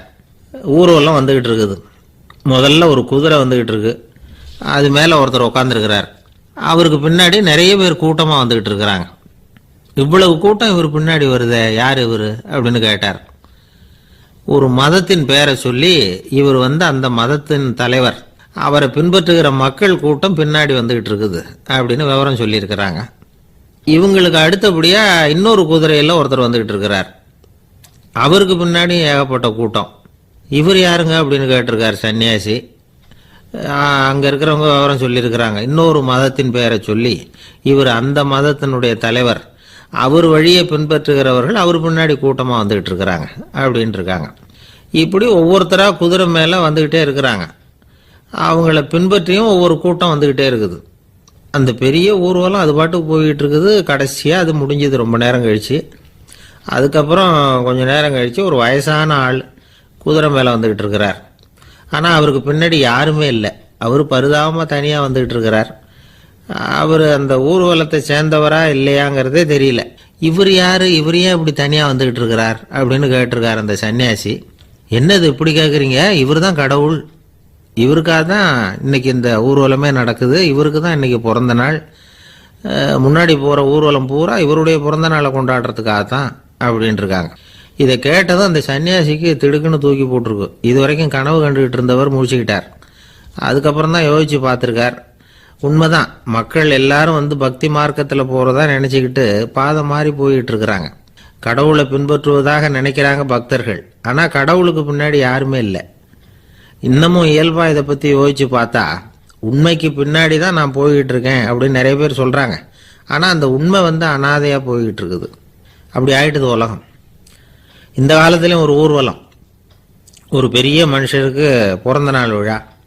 அவர் குதிரை மேலே ஏறி முன்னாடி போயிட்டு இருக்கிறார். அவருக்கு பின்னாடி ஒரு 100 பேர் தொண்டர்கள் அவங்க பாட்டுக்கு போகிறாங்க. எல்லாம் பணம் கொடுத்து ஏற்பாடு பண்ணவங்க. எல்லாம் பணம் வாங்கிட்டு பின்னாடி போயிட்டு இருக்கிறாங்க. கொஞ்சம் தூரம் நடந்ததும் கால் வலிக்க ஆரம்பிச்சுட்டுது. ஒவ்வொருத்தரும் அப்படியே ஒதுங்க ஆரம்பிச்சுட்டாங்க. அதான் முன்னாடியே பணம் கிடைச்சிட்டுதே, இனிமேல் ஒதுங்கினா என்னன்னு ஒதுங்கிட்டாங்க. ஒரு கட்டத்தில் குதிரையில் போகிறவர் தற்செயலாக திரும்பி பார்க்குறாரு, பின்னாடி யாருமே இல்லை, எல்லாரும் ஓடி போயிட்டாங்க. ஒரே ஒரு ஆள் மட்டும் ரொம்ப விசுவாசமாக பின்னாடி நடந்து வந்துக்கிட்டு இருந்தான். ஏன்ப்பா நீ மட்டும் வந்துக்கிட்டு இருக்கிறியே, நீ வீட்டுக்கு போகலையான்னு கேட்டிருக்காரு அவர். நீங்கள் அந்த குதிரையையும் அதுக்குள்ள வாடகை பணத்தையும் கொடுத்துட்டீங்கன்னா நானும் போயிடுவேன் அப்படின்னு நானா இந்த ஆள்.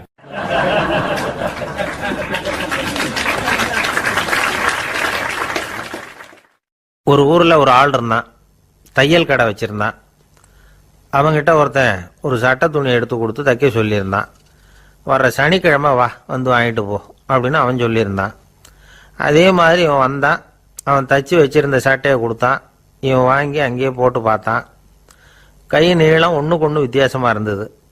வலது கை இடது பக்கத்தை விட நீளம் குறைச்சலாக இருந்தது. அவன் முணுமுணுக்க ஆரம்பிச்சுட்டான், என்ன இது இப்படி தைச்சுட்டியேன்னு. இதுக்கு அவன் சொன்னான், ஐயையோ இதுக்காகவா சங்கடப்படுறீங்க, வலது கையை மட்டும் கொஞ்சம் உள்ளே இழுத்தாப்புல வச்சுக்கிட்டீங்கன்னா சரியாக போகுது, மற்றபடி அந்த சட்டையில் உள்ள கலை அம்சத்தை கவனிங்க, எவ்வளோ அற்புதமாக தைச்சிருக்கேன் பாருங்கள், ஒரு சின்ன குறைய இப்படிலாம் பொருட்படுத்த வேண்டியதில்லை, நான் சொன்னது மாதிரி கையை கொஞ்சம் உள்ளே இழுத்தது மாதிரி வச்சுக்கிட்டு நடந்து போங்க, ஜோராக இருக்கும் அப்படின்னா. அவனும் யோசித்து பார்த்தான். சரியான யோசனையாக தான் தோணுச்சு. கொஞ்சம் முயற்சி பண்ணி வலது கையை கொஞ்சம் உள்ளே இழுத்து சட்டை சரியாக இருக்கிறது மாதிரி பண்ணிட்டான். இப்போ மறுபடியும் ஒரு பிரச்சனை.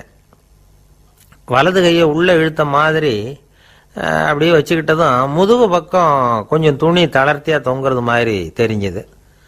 என்ன இது முதுகு பக்கம் துணி குவிஞ்சுட்டுதே தொங்குதே அப்படின்னா மறுபடியும், அடடா இதுக்காகவா கவலைப்படுறீங்க, உடம்பு அதுக்கு தகுந்த மாதிரி கொஞ்சம் வளைச்சிக்கிட்டா சரியாக போடுது, இதுக்காக அந்த அழகான தையலை பிரித்து அதில் உள்ள கலை அம்சத்தை கெடுக்கிறதுக்கு என் மனசு இடம் தரல, எவ்வளவுக்கு தளர்த்தியாக இருக்கோ அவ்வளவுக்கு கொஞ்சம் உடம்ப வளைச்சி அப்படி குனிஞ்சது மாதிரி போங்க போதும் அப்படின்னா.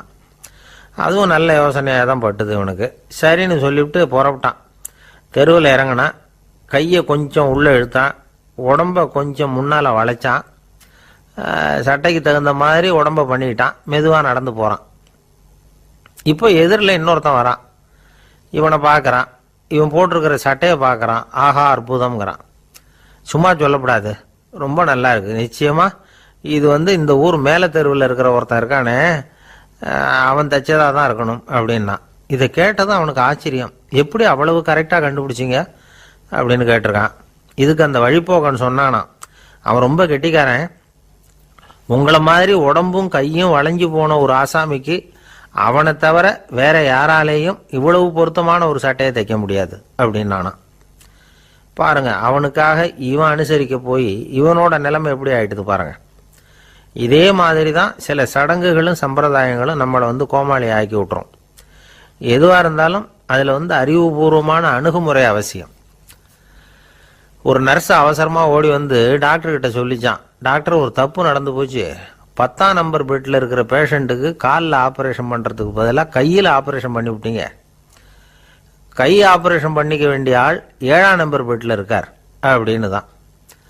அதுக்கு இவர் பதட்டப்படாமல் சொன்னாராம், பரவாயில்ல இவரை தூக்கி 7ஆம் நம்பர் பெட்டில் போட்டுரு அப்படின்னாராம்.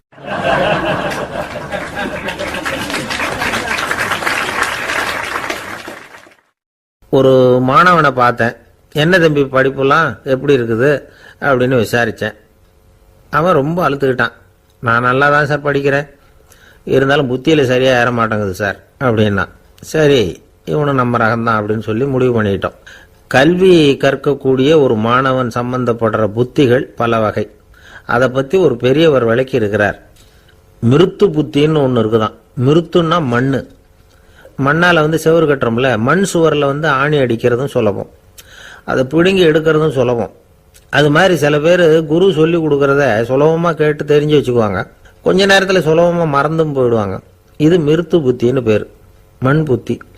தாரு புத்தின்னு ஒன்று உண்டான். தாருன்னா மரம்.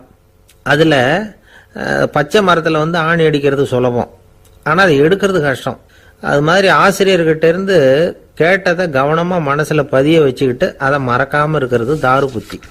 பட்டை மரமாக இருந்தால் அதில் ஆணி அடிக்கிறதும் கஷ்டம், அடிக்கிற ஆணியும் சீக்கிரம் நழுவிடும். அது மாதிரி கேட்குற விஷயம் மனசில் பதியறதும் கஷ்டம். அப்படியே பதிஞ்சாலும் அது நீடிச்சு இருக்கிறதும் கஷ்டம், கொஞ்ச காலத்தில் மறந்துடும். இன்னொரு வகை புத்தி ஒன்று உண்டு. அதுக்கு பேர் சிலா புத்தின்னு பேர். சிலான்னா கல். ஒரு கருங்கல்லில் 4 துளையை போட்டு ஒரு துளையில உளிய வச்சு அடிச்சா மற்ற துளை வழியாகவும் பிளந்து கல் 2ஆயிடும். அது மாதிரி சந்தியான இடங்கள்ல குறிப்பா ஒரு பொருளை சொன்னா அதை வச்சுக்கிட்டு மற்றதையும் தெரிஞ்சுக்கிறது, அது சிலா புத்தின்னு பேர். வேணு புத்தின்னா என்ன தெரியுமா? வேணுன்னா மூங்கில். மூங்கில் கணுவில் ஒரு பக்கம் உளிய வச்சு அடித்தா 2 பக்கமும் பிளந்துரும். அது மாதிரி ஒரு செய்தியை கேட்டுக்கிட்டு இருக்கிறப்பவே அதோட முன்பின் தொடர்களையும் தெரிஞ்சுக்கணும், அது வேணு புத்தி. தைல புத்தின்னு ஒன்று உண்டு. தைலம்ங்கிறது எண்ணெய். தண்ணியில் ஒரு துளி எண்ணெயை விட்டால் அது தண்ணி பூரா பரவி போடுதில்ல, அது இப்படி பரவுறது மாதிரி ஆசிரியர் சுருக்கமாக ஒரு கருத்தை சொன்னால் அதை வச்சுக்கிட்டு பூரா விஷயங்களையும் தெரிஞ்சுக்கணும், அது தைல புத்தி. கற்பூர புத்தின்னு ஒன்று கேள்விப்பட்டிருக்கோம். அது எப்படின்னா, கற்பூரம் தீ பட்ட உடனே பிடிச்சிக்கும். ஆசிரியர் சொன்ன உடனே நுண்ணறிவோட பாடங்களை புரிஞ்சுக்கிறது இந்த வகை புத்தி. கரி புத்தின்னு ஒன்று. அது எப்படின்னா, கரியில் நெருப்பை வச்சு விசிறிய பிறகு அதுக்கப்புறம் அது கறி நெருப்பாகும். அது மாதிரி காலம்பரை சாயந்தர வேலைகளில் ஆசிரியர் பாடம் சொல்லி கொடுப்பார், அதை கொண்டு புரிஞ்சுக்கிறது இந்த வகை. கதலித்தண்டு புத்தின்னு ஒன்று சொல்லுவாங்க. கதலிங்கிறது வாழை மரம். வாழைத்தண்டில் தீ வைக்கிறது எவ்வளவு சிரமமோ அவ்வளவு சிரமத்தோட கல்வி கற்கிறது கதலித்தண்டு புத்தி. இதை தவிர இன்னும் சில வகையான மாணவர்களை கூட அடையாளம் காட்டுறாங்க. ஆசிரியர் சொன்னதில் நல்லது மட்டும் எடுத்துக்கிறவன் அன்னம். ஆசிரியர் கிடைச்ச இடத்துல பாடத்தை கேட்டுக்கிட்டு பிறகு தனியாக உட்காந்து சிந்திக்கிறவன் பசு. பசுமாடு அப்படி தானே, புல்லு கண்ட இடத்துல மேயும், அதுக்கப்புறம் நிதானமாக அசை போட்டுக்கும். ஆசிரியர் சொன்னதை தவிர வேற எதையும் சொல்ல முடியாதவன் கிளி. பல இடங்களில் பாடங்கள் கேட்டு கடைசியில் ஒன்றும் புரியாமல் போகிறவன் ஆடு. ஆடு ஒரு செடியில் வயிறார மேயாது, ஒரே செடியில் இக்கரைக்கு அக்கறை பச்சைன்னு அங்கேயும் இங்கேயும் அலைஞ்சிக்கிட்டே இருக்கும். சில பேருக்கு எருமைன்னு பேர். எருமை எப்படின்னா குளத்து நீரை கலக்கி தான் குடிக்கும். அது மாதிரி ஆசிரியர் மனசை நோக செய்து பயில்கிற மாணவர்கள்லாம் இந்த ரகம். இவ்வளவுலாம் இருந்தாலும் இந்த காலத்து மாணவர்கள்லாம் ஒரு தனி ரகம். ஒரு ஆசிரியர் வகுப்புல பாடம் நடத்திக்கிட்டு இருந்தார். இலக்கண வகுப்பு. இறந்த காலம், நிகழ்காலம், எதிர்காலம், past tense, present tense, future tense, இதை பற்றிலாம் பாடம் நடத்துகிறார். எல்லாம் சொல்லி கொடுத்துட்டு இப்போ நான் ஒரு வாக்கியம் சொல்லுவேன், அது என்ன காலம் அப்படிங்கிறத நீங்கள் சொல்லணும்னார் ஆசிரியர். சரின்னாங்க மாணவர்கள்லாம். நான் நாளைக்கும் பாடம் நடத்தப் போகிறேன், இது என்ன காலம் அப்படின்னு கேட்டார் ஆசிரியர். அதாவது நான் நாளைக்கும் பாடம் நடத்தப் போகிறேன், இந்த வாக்கியம் என்ன காலம்னு கேட்டார். ஒரு பையன் மெதுவாக எழுந்திரிச்சு சொன்னான், இது எங்க போதாத காலம் சார் அப்படின்னு சொல்லிவிட்டு உட்காந்துட்டானா.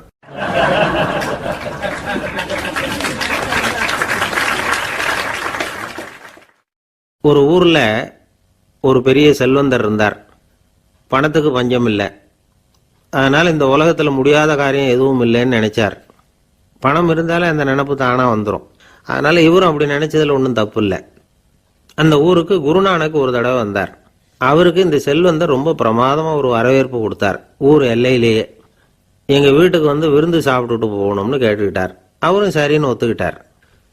உடனே தன்னுடைய பங்களாவில் ஒரு பெரிய விருந்துக்கு ஏற்பாடு பண்ணார்.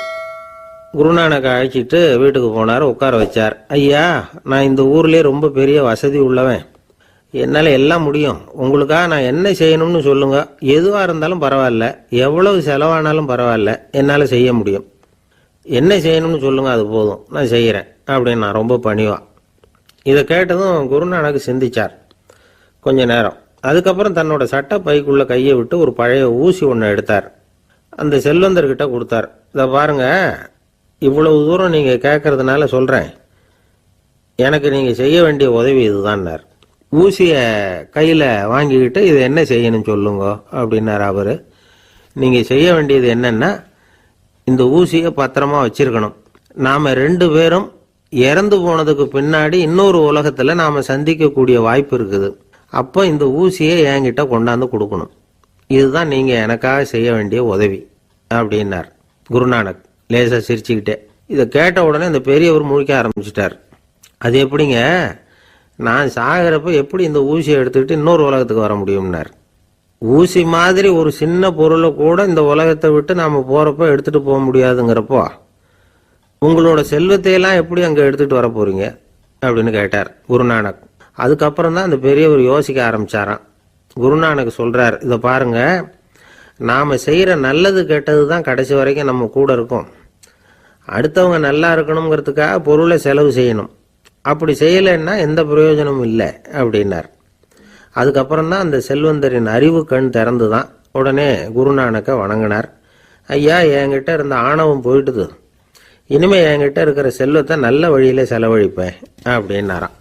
நம்ம கிட்ட இருக்கிற பணம் எப்பவும் நம்ம கூடவே வந்துகிட்டு இருக்காதுங்கிறதுக்கு இது ஒரு உதாரணம். அதுக்காக நாம பணம் சேர்க்கறத பத்தி கவலைப்பட வேண்டியதில்லை, பேசாம படுத்து தூங்கிட்டு இருந்தா போதும் அப்படின்னு இதுக்கு அர்த்தம் பண்ணிக்க கூடாது. முறையான வழியில பணம் சேர்க்கணும், அதை முறையான வழியில செலவு பண்ணணும். அதனால ஏற்படக்கூடிய மன நிறைவு இருக்கு பாருங்க, அது அனுபவிச்சவங்களுக்கு தான் தெரியும். சொர்க்கத்துக்கு போறவங்க இங்க இருந்து பணத்தை எடுத்துட்டு போக முடியாது. ஆனா நம்ம செல்வத்தை இங்க மற்றவங்களுக்கு பயன்பட செய்து அதனால ஏற்படுற புண்ணியம் இருக்கு பாருங்க, அதை எடுத்துட்டு போக முடியுமா. இதுதான் ஆன்மீகவாதிகள்லாம் சொல்ற கருத்து. ஜான் நியூட்டன் ஒருத்தர், அவர் சொன்னார், நான் எப்பவாவது சொர்க்கத்துக்கு போய் சேர்ந்தேன்னா அங்க 3 அதிசயங்களை பார்ப்பேன்னார். என்னன்னு கேட்டாங்க. நான் யார் யார் இருக்க மாட்டாங்கன்னு நினைச்சுக்கிட்டு இருந்தேனோ அவங்கள சில பேர் அங்க இருப்பாங்க, அது ஒரு பெரிய அதிசயம்னார். சரி, அடுத்தது என்ன? 2வது அதிசயம் என்னன்னா, அங்க இருப்பாங்கன்னு நான் எதிர்பார்த்த சில பேர் அங்க இருக்க மாட்டாங்க அப்படின்னார். சரி, 3வது பெரிய ஆச்சரியம் என்ன அப்படின்னா, நான் அங்க இருக்க பாருங்க, அதுதான் அந்த 3வது அதிசயம் அப்படின்னாராம்.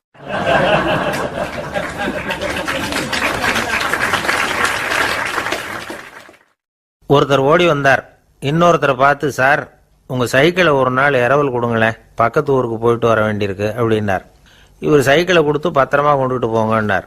சார், இதை பத்திரமா கொண்டு போறேன், கவலையே வேணாம், ஏன்னா இது உங்களோட சைக்கிள் அப்படின்னு நான் நினைக்கல, என்னோட சைக்கிளா நினைக்கிறேன் அப்படின்னார். அதுக்கப்புறம் தான் இவருக்கு உண்மையாவே பயம் வந்துட்டுது. ஏன்னா அவர் சொன்னது மாதிரி அதை தன்னோட சைக்கிளாவே நினைச்சு தள்ளிட்டு போட்டா என்ன பண்றது? எது எதை நம்முடையதா நினைக்கணுங்கிறதுக்கு ஒரு வரையறை இருக்கு. சில பேர் ஆபீஸையே வீடா நினைச்சு விடுறது உண்டு. அப்படிப்பட்டவங்க கூட வீட்டை ஆபீஸா நினைக்கிறது இல்லை. ஏன்னா வீட்டில் இவர் ஆபீஸரா நடந்துக்க முடியறதில்ல. இதெல்லாம் ஒரு பக்கம் இருக்கட்டும். இப்போ விஷயத்துக்கு வருவோம்.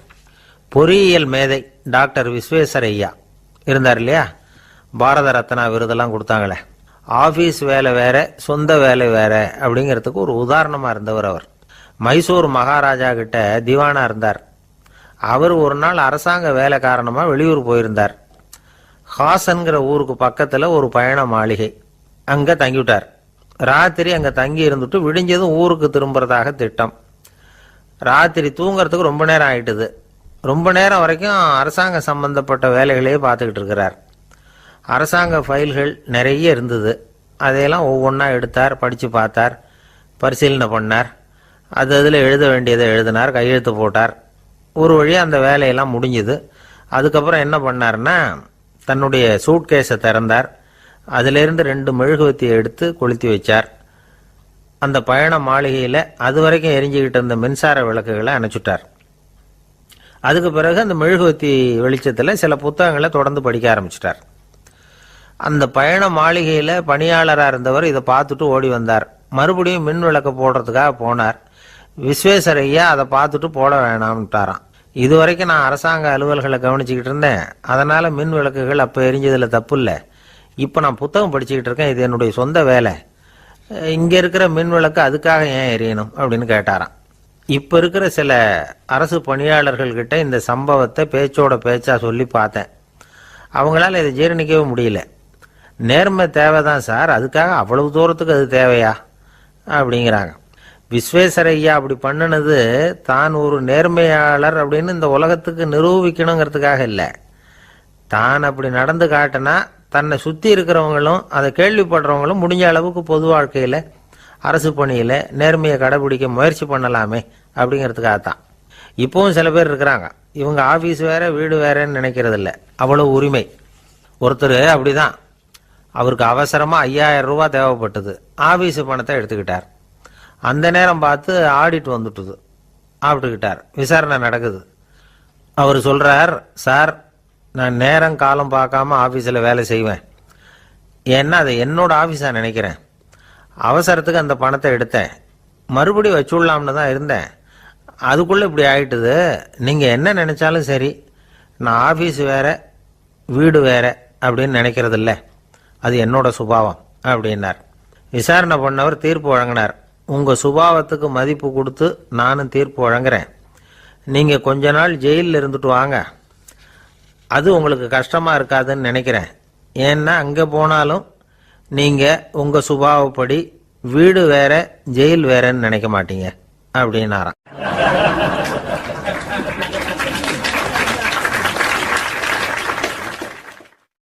திபேத் நாட்டில் புத்த மடாலயங்கள் நிறைய உண்டு. அதுக்கு ஒரு தலைமையகமும் உண்டு. அது இந்த திபேத் தலைநகரம் லாசாவில் இருக்குது. ரொம்ப காலத்துக்கு அப்பால்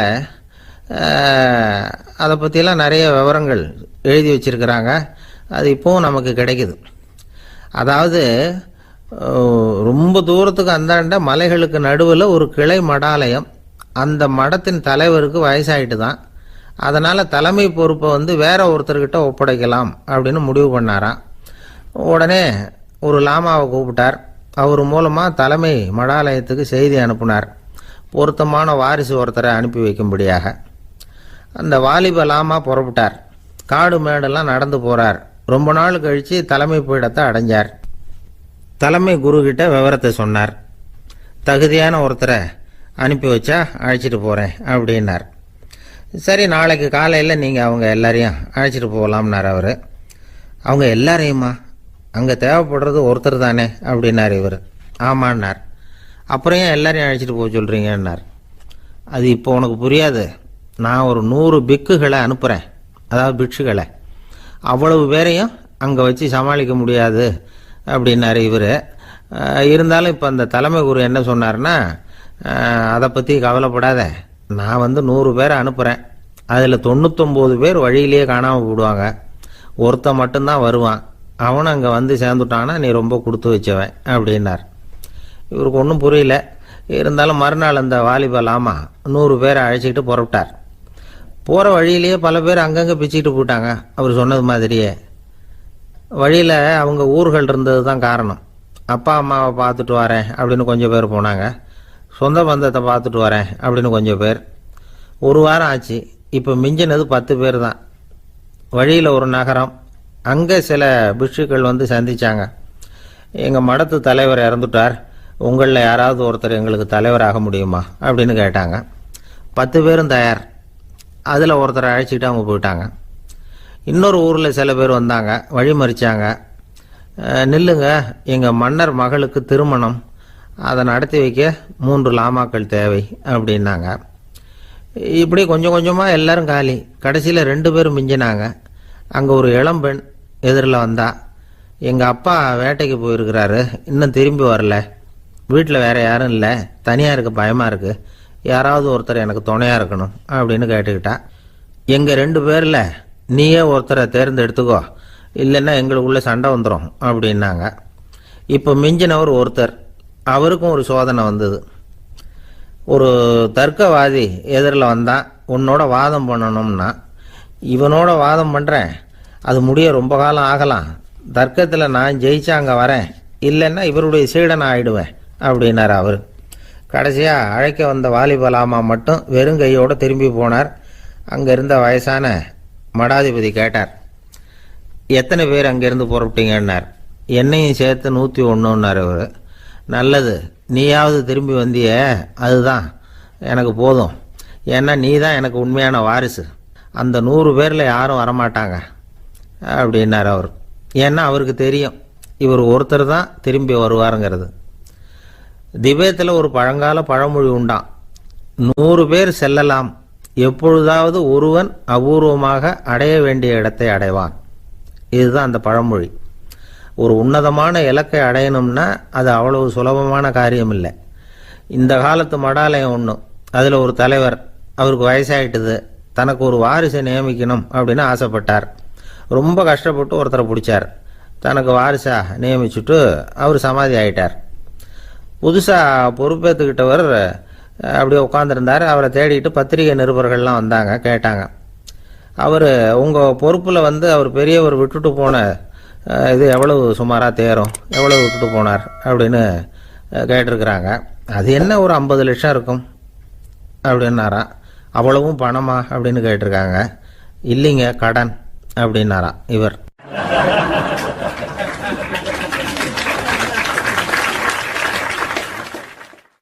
ஒரு நண்பர் யாருக்கோ ஃபோன் பண்ணிட்டு இருந்தார். அவர் பேசி முடிச்சதும் நான் அவரை பார்த்து, இப்போ ஃபோன் பண்ணீங்களே, அந்த ஃபோன் நம்பர் என்ன அப்படின்னு கேட்டேன். அவர் தலையை சொரிஞ்சுக்கிட்டார், ஞாபகம் வரலன்னார். சரி சார், அதை விடுங்க, உங்கள் மனைவி பேர் என்ன அப்படின்னு கேட்டேன். மாலதின்னார்.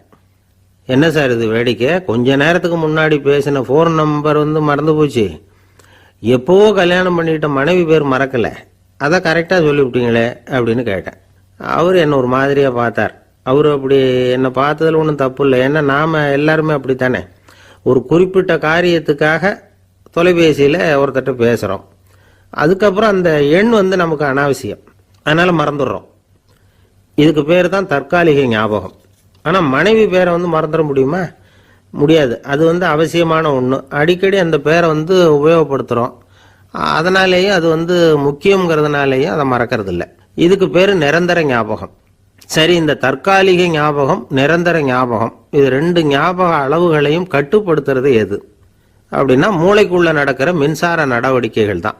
தற்காலிக ஞாபகம் ஒரு மின்னல் மாதிரி தோன்றி மறையுது. நிரந்தர ஞாபகம் ஒரு படிவம் போல மூளையில் படிஞ்சுடுது.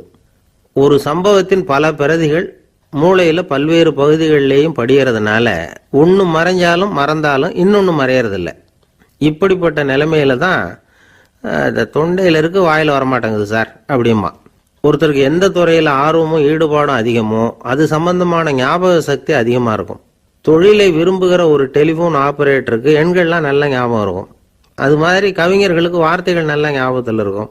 இது ஒரு பக்கம் இருந்தாலும் ஒரு மூளை வந்து எண்களை விட எழுத்துக்களை விட படங்களை ரொம்ப சுலபமாக ஞாபகத்தில் வச்சுக்குது.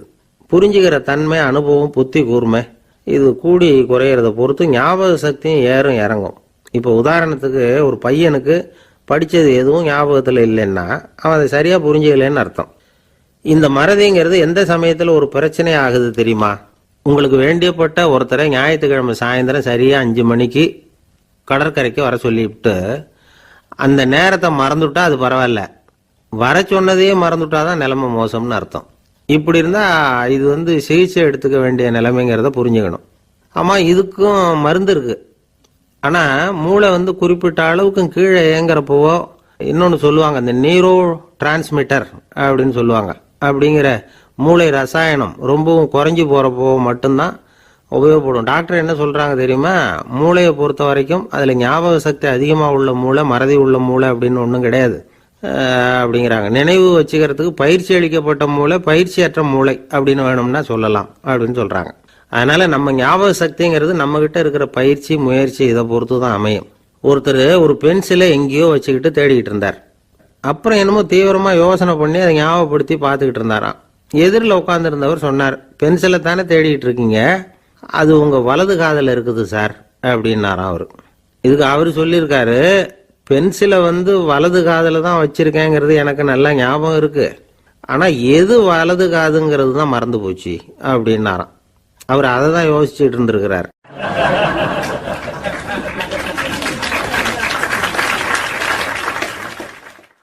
காலை நேரம் கடற்கரை ஓரம் காலை வீசிக்கிட்டு கையை வீசிக்கிட்டு ஏதோ சண்டைக்கு போகிற சிப்பாய் மாதிரி எல்லாரும் நடந்து போயிட்டு இருக்கிறாங்க. நடைப்பயிற்சி. அதில் நமக்கு தெரிஞ்ச ஒருத்தர் எதிரில் வந்தார் ரொம்ப வேகமாக. என்ன சார் வாக்கிங்க அப்படின்னு கேட்டோம். அவரால் ஆமாம்னு பதில் சொல்ல முடியல, அவ்வளவு கஷ்டம். மூச்சு விடுறதுக்கே வாயை திறந்து மூடிட்டு இருக்கிறார். எங்கே பேசுறது? கொஞ்சம் நின்று நிதானித்து மூச்சு விட்டுட்டு அதுக்கப்புறம் சொன்னார் ஆமாம் அப்படின்னு. என்ன சார் இவ்வளவு வேகம்னோ? உங்கள் பேச்சை கேட்டுவிட்டு தான் சார் நடக்க ஆரம்பித்தோம். நீங்கள் தான் அடிக்கடி சொல்லிகிட்டு இருந்தீங்க நடக்கிறது நல்லதுன்னு. அன்னையிலேருந்து ஆரம்பிச்சுட்டேன், ஆனால் ரொம்ப கஷ்டமாக இருக்குது சார். இப்போ பாருங்கள், உங்கள்கிட்ட சுலபமாக பேசக்கூட முடியல, மூச்சு வாங்குது, உடம்பு கூட வலிக்கிறது மாதிரி இருக்குது அப்படின்னு அவர் பாட்டுக்கு பேச ஆரம்பிச்சிட்டார். உங்களை யார் சார் இவ்வளவு வேகமாக நடக்க சொன்னது? வேகத்தை குறைங்க, மெதுவாக நடங்க அப்படின்னோம். நீங்கள் நடக்கிறதுனால என்னென்ன சௌகரியம்னு அன்னைக்கு சொன்னீங்களே தவிர சௌகரியமாக நடக்கிறது எப்படின்னு சொல்லலையே அப்படின்னார் அவர். இன்னமும் லேசாக மூச்சு வாங்கிக்கிட்டே சொன்னால் கூட இவர் சொல்கிறதுலே ஒரு நியாயம் இருக்குது. அதனால் இந்த நடைப்பயிற்சி பண்ணுறவங்க கவனிக்க வேண்டிய சில முக்கியமான குறிப்புகள் இருக்குது. அது என்னென்னங்கிறத அவங்க தெரிஞ்சுக்கணும். அது தெரிஞ்சு வச்சுக்கிறது நல்லது. இதெல்லாம் மருத்துவ நிபுணர்கள் சொல்கிற குறிப்புகள். அவங்க என்ன சொல்கிறாங்க தெரியுமா? உங்கள் வயசு 40க்கு மேலேயா? உங்கள் எடை இருக்க வேண்டியதை விட 10 கிலோ அதிகமாக இருக்குதா? நீங்கள் புகை பிடிக்கிறவரா?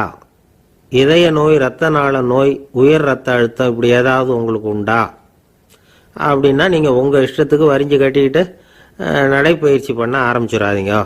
முதல்ல ஒரு மருத்துவ பரிசோதனை பண்ணிக்கோங்க, அதுதான் நல்லது அப்படின்னு அவங்க சொல்கிறாங்க. நடக்கிறப்போ, உடற்பயிற்சி செய்கிறப்போ மார்பு பகுதியில் அல்லது வேற எங்கேயாவது தொடர்ந்து வலி இருந்ததுன்னா பயிற்சியை நிறுத்தி விட்டு டாக்டரை போய் பார்க்கணும். நடைப்பயிற்சி பண்ணுறப்போ உங்கள் சக்திக்கு தகுந்த மாதிரி மெதுவாக அதிக கஷ்டம் இல்லாமல் முன்னேறலாம். அங்கே என்ன போட்டியாக வைக்கிறாங்க? முந்திக்கிட்டு போய் என்ன பண்ண போகிறோம்? பரிசாக வாங்க போகிறோம். அதனால் நிதானம் அவசியம் அப்படிங்கிறது அவங்க ஆலோசனை. தொந்தரவு கொடுக்காத ஷூ, ட்ரெஸ்ஸு இதுகளை உபயோகப்படுத்துங்க. பாதத்தில் ஆடு தசை இருக்குல்ல, அங்கே ஏதாவது பிரச்சனை இருந்ததுன்னா டாக்டரை பாருங்க. இந்த பாதத்தில் வலி வரும் அந்த இடத்துல. வெயில் காலமாக இருந்தால் தலைக்கு தொப்பி வச்சுக்கோங்க. பனியில் நடந்தாலும் அப்படி தான், தலையை பத்திரமா பார்த்துக்குங்க. நம்மக்கிட்ட ஏதோ கொஞ்சம் உருப்படியாக தெரியறது அதுதானே. உடற்பயிற்சிக்கு முன்னாடி பின்னாடி பயிற்சி செய்கிறப்போ நிறைய தண்ணி குடிக்கலாமா. முதல் 1 மாதத்துக்கு கொஞ்சம் தளர்த்தியாக சாவகாசமாக நடக்கலாம். மணிக்கு 3 அல்லது 4 கிலோமீட்டர் வேகம்னு வச்சுக்கங்களேன். அதுக்கப்புறம் வேகத்தை அதிகப்படுத்தலாம். மணிக்கு 6 அல்லது 8 கிலோமீட்டர் அளவுக்கு நடக்கலாம். நல்லா கையை வீசிக்கிட்டு நடக்கணும். மூச்சு விடுற எண்ணிக்கை அதிகரிக்கணும். இது மாதிரி ஒரு 30 நிமிஷம் நடக்கலாம். தனியாக நடந்து போகிறதுக்கு உங்களுக்கு என்னமோ மாதிரி இருக்குதா? கூட யாரையாவது சேர்த்துக்குங்க, ஒரு குரூப்பாக சேர்ந்து போகலாம். நடக்கிறதுங்கிறத ஒரு சந்தோஷமான சமாச்சாரமாக ஆக்கிக்கணும். தினம் இப்படி நடக்க வேண்டி இருக்குதே அப்படின்னு புலம்பிக்கிட்டே போகக்கூடாது. சில பேர் நடக்கிறப்போ கடந்த காலத்தை அசை போட்டுக்கிட்டே போவாங்க, சில பேர் வருங்காலத்தை அசை போட்டுக்கிட்டே போவாங்க, சில பேர் முக்கியமான திட்டம்லாம் இப்படி நடக்கிறப்ப தான் தீர்மானம் பண்ணுவாங்க. நடக்கிறதுனால மன இறுக்கம் குறையுது, பரபரப்பு குறையுது, மன ஆற்றல் பெருகுது, தன்னம்பிக்கை வளருது, முதுமை தள்ளி போகுது, செயல்திறன் அதிகரிக்குது. இதை தவிர உடம்புக்கும் பல விதமான சௌகரியங்கள் ஏற்படுது. அதனால இதுவரைக்கும் நடக்க ஆரம்பிக்காதவங்க இனிமே இந்த குறிப்புகளை கவனத்தில் வச்சுக்கிட்டு நடக்க ஆரம்பிச்சுடலாம். சார்லஸ் லேம்ப் அப்படின்னு ஆங்கில இலக்கிய மேதை ஒருத்தர், அவர் ஒரு தரம் உடம்பு சரியில்லைன்னு டாக்டர்கிட்ட போனாராம். டாக்டர் அவரை பார்த்துட்டு, நீங்கள் தினமும் காலையில் வெறும் வயத்தில் நடக்கணும் அப்படின்னாராம். வெறும் வயத்தில் நடக்கிறதுக்கு நான் தயார், ஆனால் வயிறு கிடைக்கணுமே சார், யார் வயத்து மேலே நடக்கிறது டாக்டர் அப்படின்னு கேட்டாராம் இவர்.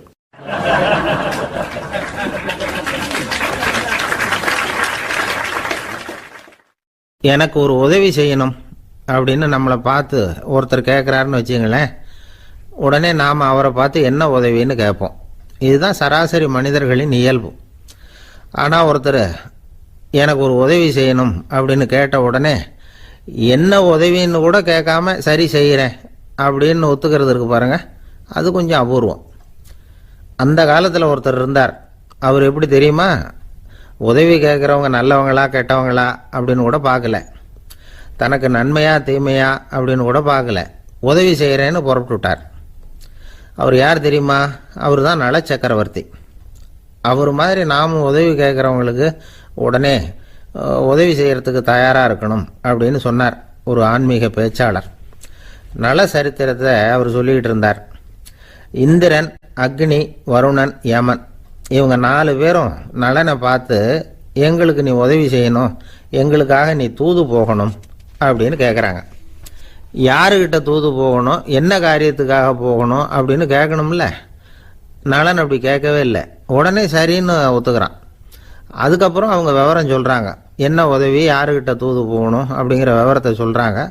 நலனுக்கும் அப்புறம்தான் புரியுது, எந்த தமயந்தியை இவன் காதலிச்சானோ, எந்த தமயந்தின் சுயம்பரத்துக்காக இவன் போய்கிட்டு இருக்கிறானோ அந்த தமயந்தியை பார்த்து தங்களுக்காக அவகிட்ட வாதாடணும், பேசணும், தங்களில் ஒருத்தரை கல்யாணம் பண்ணிக்கும்படியாக கேட்கணும் அப்படின்னு அவங்க 4 பேரும் நலன்கிட்ட கேட்குறாங்க. இதை கேட்டதும் நலன் கொஞ்சம் கூட முகம் சுளிக்கலை, பதட்டப்படலை. நேராக தமயந்தி கிட்ட போகிறான். இந்திரன், அக்னி, வருணன், யமன் இவங்களோட சிறப்புகளை எடுத்து சொல்கிறான். இவங்களில் ஒருத்தரை கல்யாணம் பண்ணிக்கலாம் அப்படின்னு சொல்லி கேட்டுக்கிறான். ஆனால் இதுக்கு தமயந்தி சம்மதிக்கலை. சுயம்பரம் நடக்குது, அவள் நலனை தேர்ந்தெடுக்கிறாள். அந்த 4 பேரும் நலனுக்கு நிறைய வரங்கள்லாம் கொடுக்குறாங்க. அதுக்கப்புறம் இப்படி போகுது கதை. இதில் நாம் கவனிக்க வேண்டியது என்னென்னா, உதவின்னு கேட்ட உடனே என்ன உதவின்னு கேட்காம சரி செய்கிறேன்னு சொன்னான் பாருங்க, அதை கொஞ்சம் சிந்திக்கணும். செய்கிறேன்னு ஒத்துக்கிட்டதுக்கு அப்புறம் அது என்ன உதவின்னு தெரிஞ்சும் முகம் சுளிக்காமல் அதை செஞ்சான் பாருங்க, அதையும் கொஞ்சம் சிந்திக்கணும்.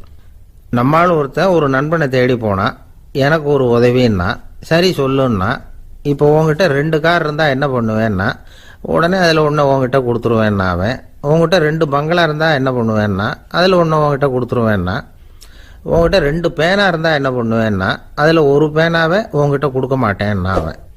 ஏன்டா அப்படி சொல்கிறேன்னா, ஏன்னா இப்போ நிஜமாவே என்கிட்ட 2 பேனா இருக்குது, அதனால் அப்படி சொல்கிறேன் அப்படின்னு நானா அவன்.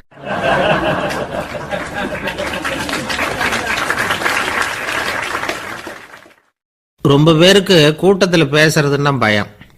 நமக்கு ஒன்றும் தெரியாதுன்னு மற்றவங்க நினச்சிடக்கூடாதுங்கிற எண்ணம் தான் இதுக்கு காரணம். ரொம்ப முக்கியமான ஒரு கூட்டம்னா பயமும் அதிகமாக இருக்கும். முக்கியமானவங்கள்லாம் வருவாங்களே, அவங்கெல்லாம் நம்மளை பற்றி மட்டமாக நினச்சிருவாங்களே அப்படிங்கிற பயம் வந்துடும். ஆனால் மேடை பேச்சுங்கிறது அவ்வளவு கடினமான ஒரு காரியம் இல்லைங்கிறாங்க அது சம்பந்தமான நிபுணர்கள். யாரும் பேச்சாளர் ஆகலாம், இது ஒன்றும் பெரிய கிஃப்ட் கிடையாது அப்படின்னு அவங்க சொல்கிறாங்க. நீங்கள் ஒரு சிறந்த பேச்சாளர் ஆகணுமா அப்படின்னா அதுக்குன்னு சில ஆலோசனைகளை சொல்லி வச்சிருக்கிறாங்க அனுபவசாலிகள். முதல் ஆலோசனை என்னன்னா, உங்கள் பேச்சு எளிமையாக இருக்கணும். ஏதாவது ஒரு கருத்து அல்லது 2 கருத்து சொன்னால் போதும். 20 அல்லது 30 கருத்துக்களை சொல்லிகிட்டே போகக்கூடாது. 2வது ஆலோசனை, நீங்கள் என்ன பேச போகிறீங்கிறது முதல்ல உங்களுக்கு நல்லா புரியணும். அதுக்கப்புறம் தான் அதை அடுத்தவங்களுக்கு புரிய வைக்க முடியும். எப்படி ஆரம்பிக்க போகிறோம், எந்த கருத்தை முக்கியமாக வலியுறுத்த போகிறோம், எப்படி முடிக்க போகிறோம் அப்படிங்கிறத முதல்ல நல்லா சிந்திச்சு மனசில் வச்சுக்கணும். கடைசியாக என்ன சொல்கிறீங்களோ அதுதான் கேட்குறவங்க மனசில் நிற்கும். 3வது ஆலோசனை என்னென்னா, உங்கள் பேச்சு சுருக்கமாக இருக்கணும். ஒரு 15 நிமிஷம் பேசுறது ரொம்ப பொருத்தம். மணிக்கணக்கில் பேசிக்கிட்டு இருக்கிறது நல்லதில்லை. 4வது ஆலோசனை, நீங்க பேசுறது உண்மையா இருக்கணும். உங்களுக்கு உண்மையான அனுபவங்கள் இருக்கும், அதை சொல்லலாம். உங்களுடைய உண்மையான அனுபவங்களை மற்றவங்களோட பகிர்ந்துக்கணும், அதுதான் முக்கியம். 5வது ஆலோசனை, ஆரம்பத்தில் கொஞ்ச நேரம் உங்களை பற்றியும் எதிரில் உள்ளவங்களை பற்றியும் சம்பந்தப்படுத்தி ஏதாவது பேசி ஒரு நெருக்கத்தை ஏற்படுத்திக்கணும். ஒவ்வொருத்தரும் இப்போ இவர் பேச போகிறது நம்ம சம்பந்தப்பட்டது அப்படின்னு நினைக்க ஆரம்பிச்சிருவாங்கல்ல, அதுக்கப்புறம் அவங்க கேட்க தயாராகிட்டாங்கன்னு அர்த்தம். எதிரில் உட்காந்துருக்கிற கூட்டத்திலிருந்து 3 பேரை தேர்ந்தெடுங்க. அதாவது வலது பக்கம் ஒருத்தர், நடுவில் ஒருத்தர், இடது பக்கம் ஒருத்தர். அதாவது உங்களை ரொம்ப கனிவாகவும் ஆர்வமாகவும் பார்க்குறவராக பார்த்து தேர்ந்தெடுத்துங்க மனசுக்குள்ள. நீங்கள் பேசும்பொழுது என்ன பண்ணணும்னா, இவங்களை நேருக்கு நேராக மாறி மாறி பார்த்துக்கிட்டே பேசுனீங்கன்னா நீங்கள் ஏதோ ஒட்டுமொத்த கூட்டத்தையும் பார்த்து பேசுகிறதாக ஒரு உணர்வு அது ஏற்படுத்திவிடும். 6வது ஆலோசனை என்னென்னா, சொற்பொழிவுன்னா நீங்கள் பேசணும், படிக்கக்கூடாது. எழுதி படிக்கிறது நல்லா இருக்காது. குறிப்புகள் வேணும்னா வச்சுக்கலாம். படிக்கிறது பேப்பர்லேருந்து வர்றது மாதிரி இருக்கும், பேசுறது இதயத்திலேருந்து வர்றது மாதிரி இருக்கும். அப்புறம் 7வது ஆலோசனை சொல்கிறாங்க. அது என்னென்னா, மேடையில் ஏறி நின்ன உடனே இயல்பாக மூச்சை இழுத்து விட்டுங்க, இயல்பு நிலைக்கு வாங்க, அதுக்கப்புறம் இயல்பாக பேச ஆரம்பிக்கலாம் அப்படிங்கிறாங்க. இவ்வளவும் பேச்சு கலையில் வல்லுநர்களாக இருக்கிறவங்க சொல்லுகிற ஆலோசனைகள். இதையெல்லாம் கடைபிடிச்சா நமக்கும் அதுக்கும் வெகு தூரம்னு நினச்சிக்கிட்டு இருந்த ஒன்று இப்போ கிட்டத்தில் நெருங்கி வந்துடும். நாம் சொல்கிறபடியெல்லாம் அது கேட்கும். ஒரு பேச்சாளர், அவருக்கு சுருக்கமாகவே பேச தெரியாது. மேடையில் ஏற்றி விட்டுவிட்டா போதும், ஆரம்பிச்சிருவார், நிறுத்த மாட்டார், பேசிக்கிட்டே இருப்பார். ஒரு தடவை அவர் ஒரு கூட்டத்தில் ரொம்ப நேரம் பேசிக்கிட்டே இருக்கிறார். எதிரில் பொறுமை இழந்த ஒருத்தர் தன்னுடைய கை கடிகாரத்தை காட்டினார். அதை கவனித்த பேச்சாளர், மன்னிக்கணும், கை கடிகாரம் நான் கொண்டுகிட்டு வர மறந்துட்டேன், அதுதான் நேரம் போனதே தெரியல அப்படின்னு சொல்லியிருக்கிறார். இதுக்கு அவர் சொன்னாராம் கோபமா, ஏய்யா கடிகாரத்தை தான் பார்க்க முடியல, மறந்துட்டேன், பக்கத்தில் மாட்டிருக்கிற கேலண்டரையாவது பார்க்கக்கூடாதா அப்படின்னாராம்.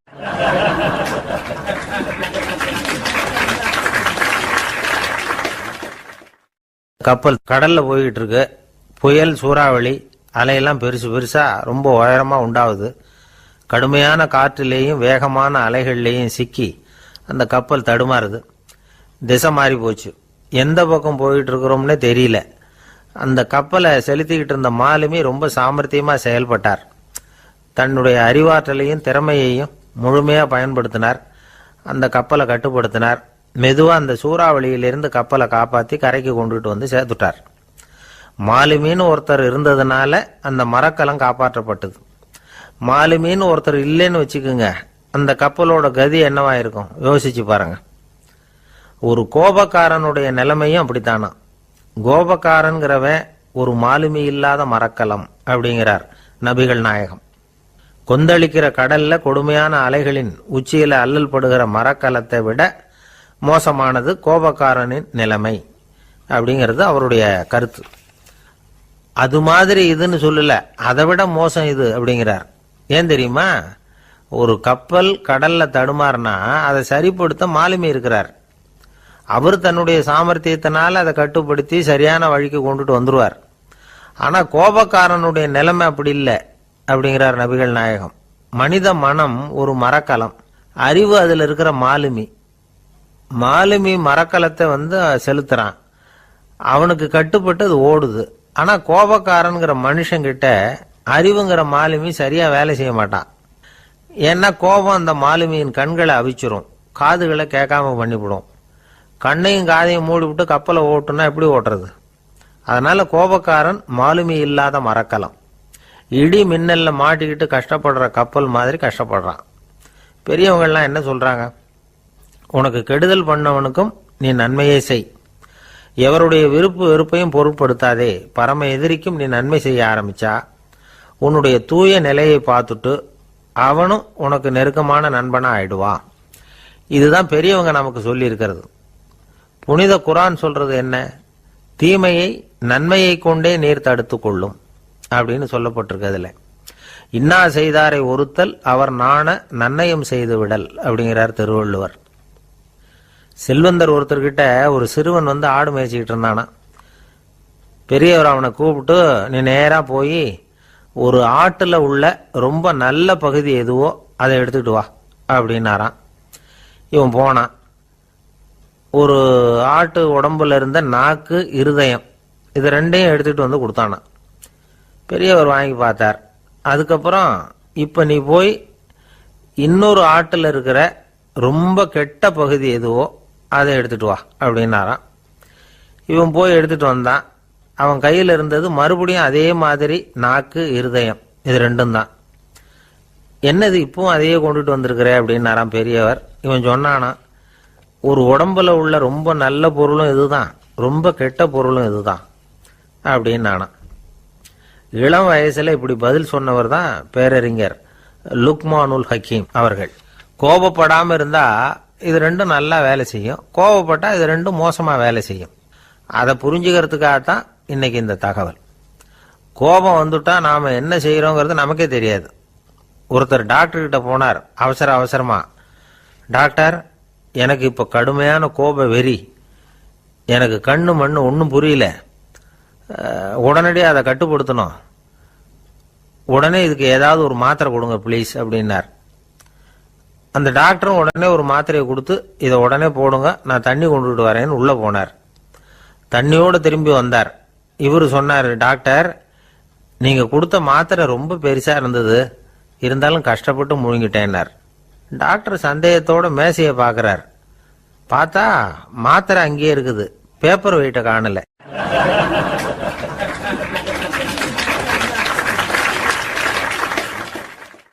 தானத்துல சிறந்தது எது அப்படின்னு ஒரு கேள்வியை கேட்டு, தானத்துல சிறந்தது நிதானம் அப்படின்னு அதுக்கு ஒரு பதிலும் சொல்றவங்க உண்டு. நிதானம் ரொம்ப அவசியம், அதுவும் இன்றைய உலகத்துக்கு ரொம்ப அவசியம். இன்னைக்கு உலகம் ரொம்ப பரபரப்பா போய்கிட்டு இருக்குது. பொறுமையா இருக்கணும்னு நினைக்கிறவங்களால கூட அப்படி இருக்க முடியறதில்ல. பொறுமையை சோதிக்கிறது மாதிரி பல சம்பவங்கள், அதையெல்லாம் சந்திச்சே தீர வேண்டியிருக்குது. எங்க போனாலும் கியூவில் நிற்க வேண்டியிருக்குது, எங்க போனாலும் காத்துக்கிட்டு இருக்க வேண்டியிருக்கு. ஆபீஸ்லயோ வீட்லயோ கூட நீங்க நிதானமா பொறுமையா நடந்துக்க தெரியலன்னா உங்களுக்கு சிடுமூஞ்சி, முசுடு இப்படிலாம் பேர் வச்சிருவாங்க. அது உங்களுக்கு தேவையா? சரி, வாழ்க்கையில் பொறுமைசாலின்னு பேர் வாங்கறதுக்கு என்ன வழி? முதல் பாயிண்ட், நீங்க நினைக்கிறது, எதிர்பார்க்கறது, செய்யறது எல்லாமே 100% கரெக்டா நடக்கணும்னு ஆசைப்படக்கூடாது. எதுவா இருந்தாலும் அதுல ஓரளவுக்கு தவறு நடக்கலாம் அப்படிங்கறத எதிர்பார்த்தே இருக்கணும். ஓரளவுக்கு அதை அனுமதிக்கணும். ஒரு நண்பரை 6 மணிக்கு ஒரு இடத்துக்கு வர சொல்லியிருக்கிறீங்க, 6 மணிக்கு அவர் வரல, உடனே பொறுமை இழந்து நடந்துக்கப்படாது. ஒரு 10 நிமிஷம் டிலே ஆகலாம். ஒரு வர்ற வழியில் பஸ்ஸு கூட ஏதாவது டிராஃபிக்கில் மாட்டியிருக்கலாம். அதெல்லாம் எதிர்பார்த்தே கொஞ்சம் காத்திருக்கிறதுல ஒன்றும் தப்பு இல்லை. சில சமயம் டிலே ஆகிறது கூட நல்லதாக முடியும். ஒரு பஸ்ஸை தவற விட்டுட்டு, ஐயோ கொஞ்சம் ஒரு 2 நிமிஷம் முன்னாடி வந்திருந்தா பிடிச்சிருக்கலாமே அப்படின்னு தவிச்சுக்கிட்டு இருப்பாங்க சில பேர். அடுத்தபடியாக வர்ற பஸ்ஸு நேரடியாக நீங்கள் போக வேண்டிய இடத்துக்கே கொண்டு போய் விடுற பஸ்ஸாக கூட இருக்கலாம். அது உங்களுக்கு முன்னாடி தெரியாதுல்ல. சில நெருக்கடியான சூழ்நிலைகளை தமாஷா எடுத்துக்கிறதுக்கு பழகிக்கணும். சில இடங்களுக்கு போகிறப்ப காத்திருக்கிறதுக்கு நம்ம மனசை தயார்படுத்திக்கிட்டே போகணும். ஒரு ரயிலுக்கோ பஸ்ஸுக்கோ அல்லது விமானத்துக்கோ கப்பல் பிரயாணத்துக்கோ போகிறப்போ அங்கே போய் நீங்கள் மணிக்கணக்கில் கூட காத்துக்கிட்டு தான் இருக்கணும். புறப்படுற நேரம் கூட மாறலாம். நீங்கள் போய் சேர்ந்ததும் அது உடனே புறப்படணும்னு கட்டாயமாக என்ன? அது மாதிரி சமயத்தில் படிக்கிறதுக்குன்னு சில சுவாரஸ்யமான புத்தகங்களையும் கையில் எடுத்துக்கலாம். உங்களை சுற்றி எவ்வளவோ சுவாரஸ்யமான சம்பவங்கள் நடந்துக்கிட்டு இருக்குதுல்ல, அதையெல்லாம் வேடிக்கை பாருங்கள். எதுக்காக காத்துக்கிட்டு இருக்கிறோமோ அந்த காரியத்தில் உண்மையாகவே நமக்கு ஒரு அக்கறை இருந்தால் நமக்கு போர் அடிக்காது. சில கோயில்களில் பார்த்துருப்பீங்க, தரிசனத்துக்காக பக்தர்கள் நாள் கணக்கில் காத்துக்கிட்டு இருப்பாங்க. அவங்களெலாம் அழுத்துக்கிறது இல்லை. ஆண்டவனை தரிசிக்கணுங்கிற உண்மையான அக்கறை இருக்கிறதுனால அவங்களுக்கு போர் அடிக்கிறது இல்லை. ஆனால் சில சினிமா தியேட்டரில் கூட பார்க்கலாமே, சினிமா கியூ கூட அப்படி தான். சாயந்தரம் 6 மணி ஆட்டத்துக்கு காலம்பரம் 6 மணிக்கே போய் கூட காத்துக்கிட்டு இருப்பாங்க. அவங்களுக்கெல்லாம் போர் அடிக்காது, படம் பார்க்குற ஆர்வம். இன்னொரு முக்கியமான விஷயத்த நாம் பழக்கப்படுத்திக்கணும். லிவ் ஃபார் தி மூமெண்ட் அப்படிங்கிறாங்க நிபுணர்கள். ரொம்ப பேர் எப்படின்னா அடுத்தபடியாக நடக்க போகிற விஷயத்திலேயே கவனமாக இருப்பாங்க. அந்த நினைப்புலேயே இந்த நிமிஷத்தை பொறுமை இல்லாமல் கழிப்பாங்க. ஒருத்தர் இருக்கார், அவர் எப்படின்னா ஆஃபீஸ் முடியறதுக்குள்ளேயே சார் 5 மணிக்கெல்லாம் ரெடியாக இருங்க, நாம் அந்த ஹோட்டலில் போய் டிஃபன் சாப்பிட்ணும் அப்படின்னு 4 மணிலேருந்து சொல்லிகிட்டு இருப்பார். 4:55 பரபரப்பாக ஓடி வருவார். 2 பேரும் புறப்படுவோம், ஹோட்டலுக்கு போவோம், சாப்பிட்டுக்கிட்டு இருப்போம். அப்படி சாப்பிட்டுட்டு இருக்கிறப்ப சார் சாப்பிட்டு முடிச்சதும் நேராக ஒரு ஜவுளி கடைக்கு போகிறோம் அப்படிம்பார். பரபரக்க சாப்பிட்டு முடிப்பார், புறப்படுவார். ஜவுளி கடையில் அவசர அவசரமாக சீக்கிரம் பில் போடுங்க சார், சினிமாவுக்கு நேரம் ஆகிடும்பார். சினிமா தியேட்டரில் உட்காந்து அடுத்தபடியாக எங்கே டின்னர் சாப்பிட்றதுன்னு யோசனை பண்ணிகிட்டு இருப்பார். ராத்திரி படுக்கையில் விழுந்ததுக்கு அப்புறமும் நாளைக்கு காலையில் எழுந்திரிச்சதும் அதை பண்ணணும் இதை பண்ணணும்னு திட்டம் போட்டுக்கிட்டே இருப்பார். அதாவது எப்போவும் அடுத்த நிமிஷம், அடுத்த நாள், அடுத்த வாரம், அடுத்த வருஷம், இதுதான் அவங்க சிந்தனை. இந்த நிமிஷம் என்ஜாய்மெண்ட்டை அவங்க இழந்துடுறாங்களாம். அதனால தான் வாழ்நாள் பூரா பொறுமையின்மை, அவஸ்தை, அல்லல். அதனால் நாம் எல்லாரும் வாழ்க்கையில் நிதானமாக இருக்கிறதுக்கு கற்றுக்கணுமா. அதுக்காக இந்த நிதானத்துக்கு வேறு விதமான அர்த்தம் பண்ணிக்கக்கூடாது. ஒருத்தர் அப்படித்தான் ஒரு தடவை அவருடைய குதிரை காணாமல் போயிட்டு தான். அதுக்காக அவர் கவலைப்படலை, நிம்மதியாக இருந்தார், சந்தோஷமாக இருந்தார். என்ன சார் இது, உங்கள் குதிரை திருட்டு போயிட்டுதுங்கிறீங்க, நீங்கள் கவலைப்படாமல் இருக்கிறீங்களே அப்படின்னு கேட்டாங்களாம். அதுக்கு அவர் சொல்லியிருக்கார், நல்ல வேலை சார், கட்டியிருந்த குதிரை காணாமல் போயிருக்குது. நான் அது மேலே உட்காந்துருக்கிற சமயம் அது காணாமல் போயிருந்ததுன்னா, திருட்டு போயிருந்ததுன்னா நானும் சேர்ந்தில் காணாமல் போயிருப்பேன் அப்படின்னாராம். எவ்வளவு நிதானமான ஆள் பாருங்க.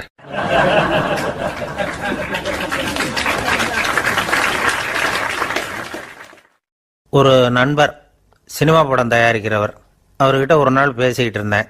அது எப்படி சார், நீங்கள் எடுக்கிற எந்த படமும் கையை கடிக்காத அளவுக்கு எடுத்துடுறீங்களே, அது எப்படின்னு கேட்டேன்.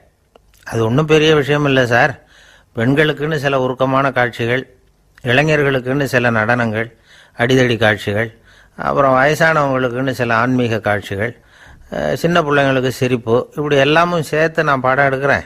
மசாலா படம்னு பேர்.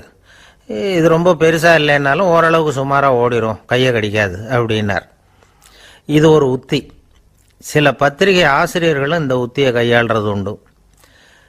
இந்த உத்திக்கு பார்னம் உத்தி அப்படின்னு பேர். பார்னம் எஃபெக்ட் அப்படின்னு சொல்லுவாங்க. அதாவது ஃபீனியஸ் டி பார்னம் அப்படின்னு ஒருத்தர் அமெரிக்காவில் இருந்தாராம். அதாவது 19ஆம் நூற்றாண்டில் அமெரிக்காவில் கொடிகட்டி பறந்த ஒரு சர்க்கஸ் நிறுவனத்தின் அதிபர் அவர். இந்த உலகத்தில் ஒவ்வொரு நிமிஷமும் ஒரு ஏமாளி பறந்துக்கிட்டே இருக்கிறான் அப்படிங்கிறது அவருடைய சித்தாந்தம்.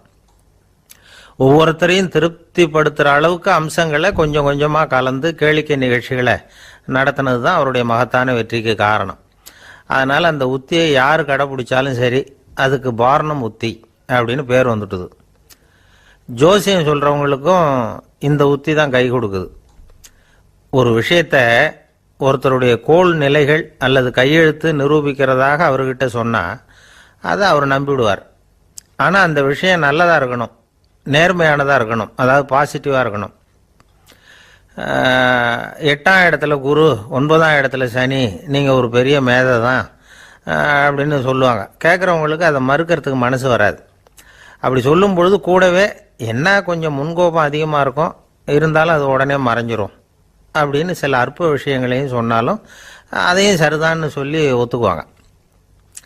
ஆளுமையை எடை போடுகிற ஒரு நிறுவப்பட்ட உத்தியின் மூலமாக தன்னுடைய குணாதிசயங்கள் கண்டுபிடிக்கப்பட்டதாக அவர் நம்புறது தான் இதுக்கு காரணம். இந்த மாதம் பணத்தட்டுப்பாடு கொஞ்சம் இருக்கும், உடம்புல ஏதாவது கொஞ்சம் அசௌகரியம் இருக்கும், வீட்டுக்குள்ளே லேசாக மனஸ்தாபம் வரலாம், இது மாதிரி பொதுப்படையாக சிலதை சொன்னாலே போதும், மக்களை நம்ப வச்சுடலாம். இதெல்லாம் நமக்கு மட்டும்தான் ஏற்படுது அப்படின்னு சொல்லி அவங்க நினைக்கிறது தான் காரணம். இதுதான் பாரணம் உத்திங்கிறது. மனிதர்கள் பாராட்டுகளை விரும்புகிறதும் விமர்சனங்களை வெறுக்கிறதும் பாரணம் உத்தியின் அடுத்த கூறு. அதனால் ஒருத்தருக்கு ஜோசியம் சொன்னாலும் சரி, அவருடைய ஆளுமையை மதிப்பிடுறதாக இருந்தாலும் சரி, அவரை புகழற மாதிரி இருந்தாலும் சரி, அப்படி இருந்தால் தான் அது சரியாக இருக்கும். சாதகமான விஷயங்களை அதிகமாகவும் பாதகமான விஷயங்களை நாசூக்காகவும் சொன்னால் மக்கள் அதை நம்பிடுவாங்க. ஒருத்தரை கருமின்னு சொன்னால் ஏற்றுக்க மாட்டார். அதையே கொஞ்சம் மாற்றி நீங்கள் கொஞ்சம் சிக்கனமான ஆசாமி அப்படின்னு சொன்னால் நீங்கள் சொல்கிறது சரிதான் சார் அப்படிம்பார். நீங்கள் பெரிய செலவாளி தான், இருந்தாலும் நல்ல விஷயங்களுக்கு தான் செலவழிப்பீங்க அப்படின்னு சொல்லணும். இப்படி இந்த பாரணம் உத்தியை கடைபிடிச்சி இன்னைக்கு வெற்றிகரமாக காலம் தள்ளுறவங்க நிறைய பேர் இருக்கிறாங்க. இந்த உலகத்தில் ஒவ்வொரு நிமிஷமும் ஒரு ஏமாளி பறந்துக்கிட்டே இருக்கிறான் அப்படிங்கிறது தான் ஃபீனியஸ் பார்னம் அவர்களுடைய நம்பிக்கை. அதை விட அடுத்தவங்களை ஏமாளியாக நினைக்கிற மனுஷர்கள் தான் இன்னைக்கு உலகத்தில் ரொம்ப அதிகம். ஒருத்தர் தன்னுடைய மேல் அதிகாரிகிட்ட போய், ஐயா ஒரு நாள் லீவு வேணும், என் தங்கச்சிக்கு கல்யாணம் அப்படின்னார். அவர் பார்த்தார், ஒரு 10 நிமிஷம் வெளியில் இருங்கன்னார். 10 நிமிஷம் கழித்து கூப்பிட்டார். இதை பாருங்க, நீங்கள் சொல்கிறது பொய். இப்போ உங்கள் தங்கச்சிக்கு ஃபோன் பண்ணேன்.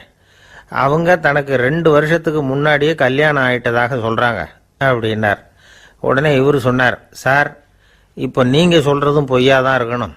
ஏன்னா நிஜமாக எனக்கு ஒரு தங்கச்சியே கிடையாது அப்படின்னார்.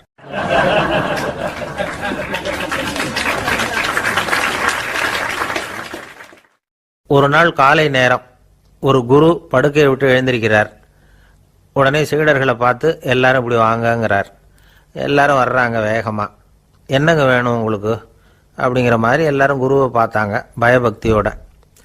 குரு அந்த சீடர்களை பார்த்து, இதை பாருங்க, இப்போ நான் ஒரு சிக்கலான விவகாரத்தில் மாட்டிக்கிட்டு இருக்கிறேன், அதை நீங்கள் தீர்த்து வச்சா நல்லதுன்னார். சீடர்களுக்கு ஒன்றும் புரியல. என்ன இது இவர் இப்படி சொல்கிறாரு? நமக்குள்ள எல்லா விவகாரங்களையும் தீர்த்து வைக்கிறவர் நம்ம குருநாதர். அவருடைய விவகாரத்தை நாம தீர்த்து வைக்கிறதா? ஆச்சரியமாக இருக்குதே, குருநாதருக்கே சிக்கலா அப்படின்னு யோசனை பண்ண ஆரம்பித்தாங்க. இருந்தாலும் ரொம்ப பணிவாக கேட்டாங்க, சுவாமி உங்களுக்கே சிக்கலா? இந்த உலகத்து சிக்கல்களுக்கும் சிரமங்களுக்கும் அப்பாற்பட்டவர் அல்லவா தாங்கள்? அப்படிப்பட்ட உங்களுக்கு சிக்கல்னா அது எப்படி அப்படின்னாங்க. எனக்கு ஏற்பட்டிருக்கிற சிக்கல் அவ்வளவு பெருசு, ரொம்ப பெரிய விவகாரம் அது அப்படின்னார் குரு. கொஞ்சம் விவரமாக சொல்லுங்க அப்படின்னாங்க இவங்க. இப்போ அந்த குரு விவரத்தை சொன்னார். அதாவது நேற்று ராத்திரி நான் ஒரு கனவு கண்டேன். அந்த கனவுல நான் ஒரு பட்டாம்பூச்சியாக மாறிட்டேன். அப்படி மாறி ஒவ்வொரு மலராக பறந்து போய் உட்காந்து தேன் சாப்பிட்டேன் அப்படின்னார். சீடர்கள் இதை கேட்டதும் ரொம்ப திகைச்சு போயிட்டாங்க. என்ன இது, இது ஒரு பெரிய பிரச்சனையா? ஒரு சாதாரண கனவு கண்டதுக்காகவா இந்த காலை வேளையில் நம்மளையெல்லாம் குருநாதர் இவ்வளவு அவசரமாக கூப்பிட்டுருக்கார் அப்படின்னு நினச்சாங்க. இருந்தாலும் கேட்டாங்க, இதில் என்ன சிக்கல் சுவாமி? கனவுங்கிறது எல்லாருக்கும் வரத்தானே செய்யும் அப்படின்னார் ஒரு சீடர். சீடர்களே, பிரச்சனை அது இல்லை. நான் இன்னைக்கு காலையில் கண்ணு முழிச்சு பார்த்தப்போ நான் நானாக மறுபடியும் மாறிட்டேங்கிறத தெரிஞ்சுக்கிட்டேன். இதில் சிக்கல் என்னன்னா, இப்போ அந்த பட்டாம்பூச்சி தான் நானாக ஆயிட்டதாக கனவு கண்டுகிட்டு இருக்கா அப்படிங்கிறது தான். ஒரு மனுஷன் பட்டாம்பூச்சி ஆகிறதாக கனவு காண முடியுங்கிறப்போ அந்த பட்டாம்பூச்சியும் மனுஷனாக ஆகிறதாக கனவு காண முடியும் இல்லையா? இப்போ எனக்கு யதார்த்த நிலை தெரியணும், எது நிஜம்னு தெரியணும். நேற்று ராத்திரி நான் கண்டது கனவா, அல்லது இது பட்டாம்பூச்சி கண்டுகிட்டு இருக்கிற கனவா? இதுதான் குரு கேட்ட கேள்வி. இதை கேட்டதும் சீடர்கள் ரொம்ப குழம்பி போயிட்டாங்க. சுவாமி, இது வரைக்கும் நாங்கள் தூங்குறப்ப பார்க்கறது கனவுன்னும் மூழ்கிட்டு இருக்கிறப்ப பார்க்கறது நனவுன்னு நம்பிக்கிட்டு இருக்கிறோம். இப்போ எங்களை ரொம்ப குழப்பிட்டீங்க, இதுக்கு பதில் சொல்ல எங்களுக்கு சக்தி இல்லை அப்படின்னு சொல்லிவிட்டாங்களாம். அதுக்கப்புறம் அந்த குரு சொன்னாராம், நினைவு தான் முக்கியமான அம்சம். முடிவு கட்டம்னா பகலின் நினைவுகளை விட இரவின் கனவுகளே ரொம்ப உண்மை. ஒருத்தன் தூங்க போனால் தூங்கிக்கிட்டே இருந்தா அவன் காணும் கனவு பொய்ங்கிறத அவன் உணர மாட்டான். ஒவ்வொரு கனவும் காணும் பொழுது அது ரொம்ப உண்மையாக தான் தெரியுது. ஒரு கனவு கூட உண்மை இல்லைன்னு கனவுல தோன்றுவதே இல்லை அப்படின்னார் குரு. அகில வாழ்வு அத்தனையும் சொற்பனம் கண்டாய் அப்படிங்கிறார் தாயுமானவர். ஆகையினால நம்ம கனவுலேருந்து நாம் என்னைக்கு முழிச்சிக்க போகிறோம் அப்படிங்கிறது தான் ஒரு முக்கியமான கேள்வி. ஒருத்தர் வந்தார், காலில் கட்டோடு வந்தார். என்னங்க காலில் கட்டுன்னு? சார், நேற்று ராத்திரி தூக்கத்தில் எங்கள் வீட்டு கூரையில் ஏணியை சாத்தி வச்சு இறங்கினப்போ வழுக்கி விழுந்து காலை உடச்சிக்கிட்டேன்னார். உங்கள் வீட்டில் தான் ஏணியே கிடையாது சார் அப்படின்னு. உண்மைதான் சார், நான் கீழே விழுந்து முழிச்சுக்கிட்டதுக்கு அப்புறம் தானே ஏணி இல்லைங்கிறது எனக்கு ஞாபகம் வந்தது அப்படின்னார்.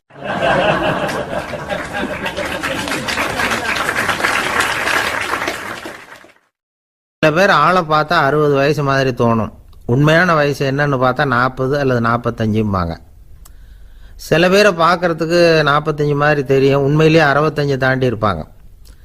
ஒரு மனிதனுக்கு 2 வகையான வயது உண்டுங்கிறார் ஓஷோ. அதாவது உடம்புக்குன்னு ஒரு வயசு, மனசுக்குன்னு ஒரு வயசு. முதல் உலக மகாயுத்தம் நடந்தது இல்லையா, அது முடிஞ்சதுக்கு அப்புறம் முதல் தடவையா மனிதனின் மூளை வளர்ச்சியை பற்றி மனநல வைத்தியர்கள் ஒரு கணக்கெடுப்பு சோதனை நடத்தினாங்களாம். அது வரைக்கும் மனிதனுக்கு 2 வகையான வயது உண்டுன்னு யாரும் சிந்திச்சதே இல்லையா. அந்த உலக மகா யுத்தம் முடிஞ்சதுக்கு அப்புறம் மனிதனுடைய சராசரி மனதின் வயதை கணக்கிட்டு பார்க்கும் பொழுது அவங்களுக்கெல்லாம் ரொம்ப அதிர்ச்சியாக இருந்துதான்.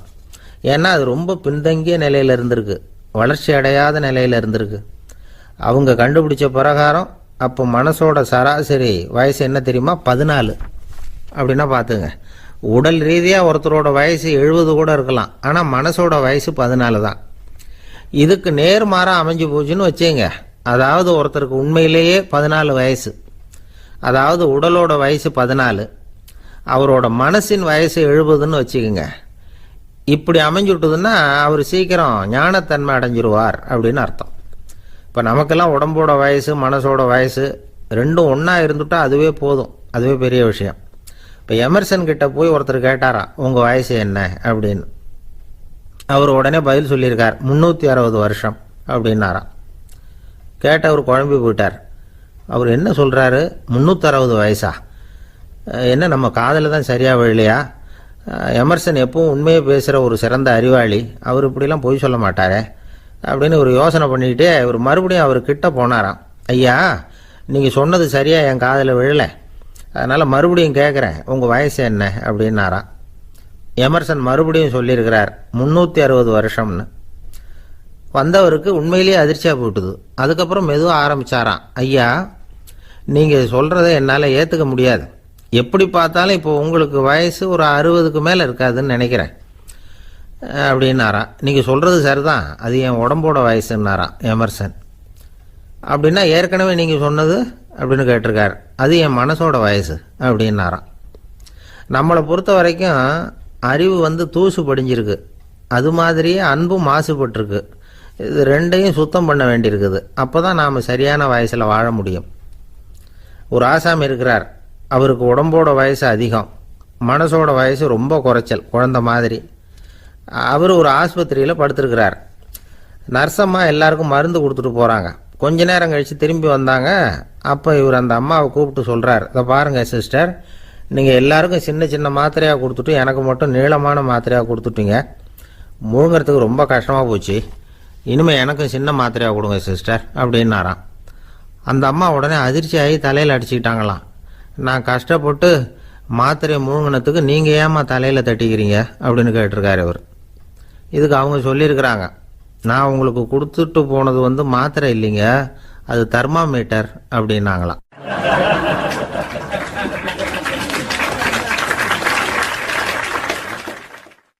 நாட்டில் நல்லவங்க ஒருத்தர் 2 பேர் இருக்கிறதுனால தாங்க மழையே பெய்யுது அப்படின்னு சொல்றது உண்டு.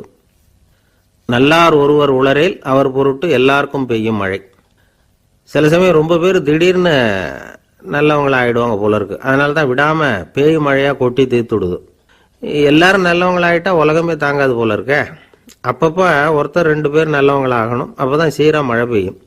மாசத்துக்கு 3 பேர் நல்லவங்களானா மாதம் மும்மாரி பொழியும். இதெல்லாம் வேடிக்கை பேச்சு. இப்போ இதெல்லாம் ஒரு பக்கம் இருக்கட்டும், இப்போ விஷயத்துக்கு வருவோம். ஒரு கும்பல்ல நல்லவன் யாரு அப்படிங்கிறத எப்படி கண்டுபிடிக்கிறது? இதுக்கு ஒரு வேடிக்கை கதை உண்டு. என்னுடைய நண்பர் ஒருத்தருக்கு அவங்க பாட்டியம்மா சொன்ன கதையா அது. அது என்ன கதைன்னா, ஒரு ஊர்ல ஒரு சமயம் பலமான மழை பெய்ய ஆரம்பிச்சுட்டு தான், இடி மின்னல் ரொம்ப கடுமையா இருந்திருக்குது. ஆரம்பிச்ச மழை வர வர கடுமையா ஆகிட்டு இருக்குதே தவிர நிக்கிற பாடா தெரியல.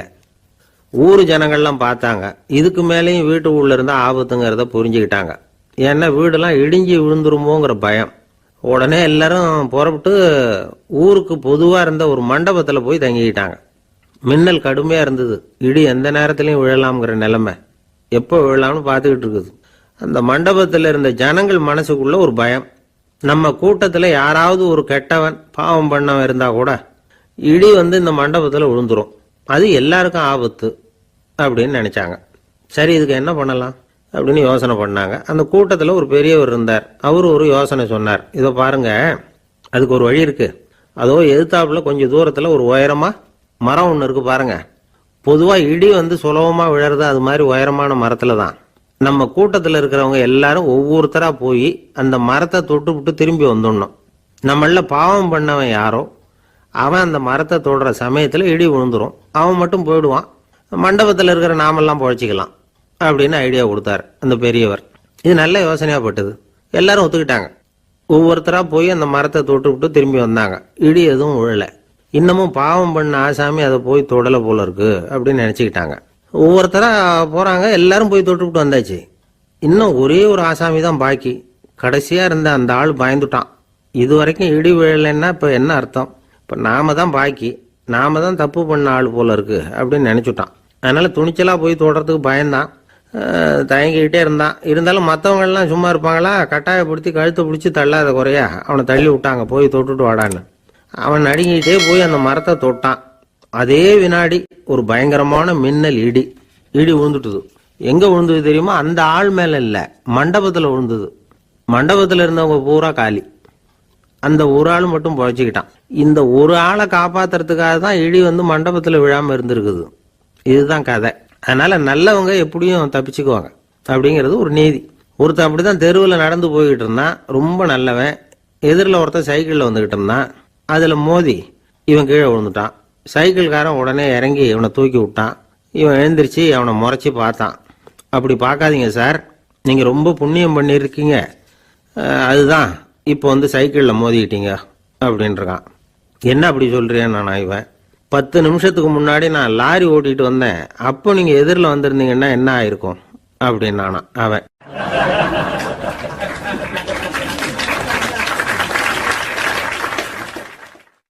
எனக்கு அதிர்ஷ்டமே இல்லை சார் அப்படின்னாரு ஒருத்தர்.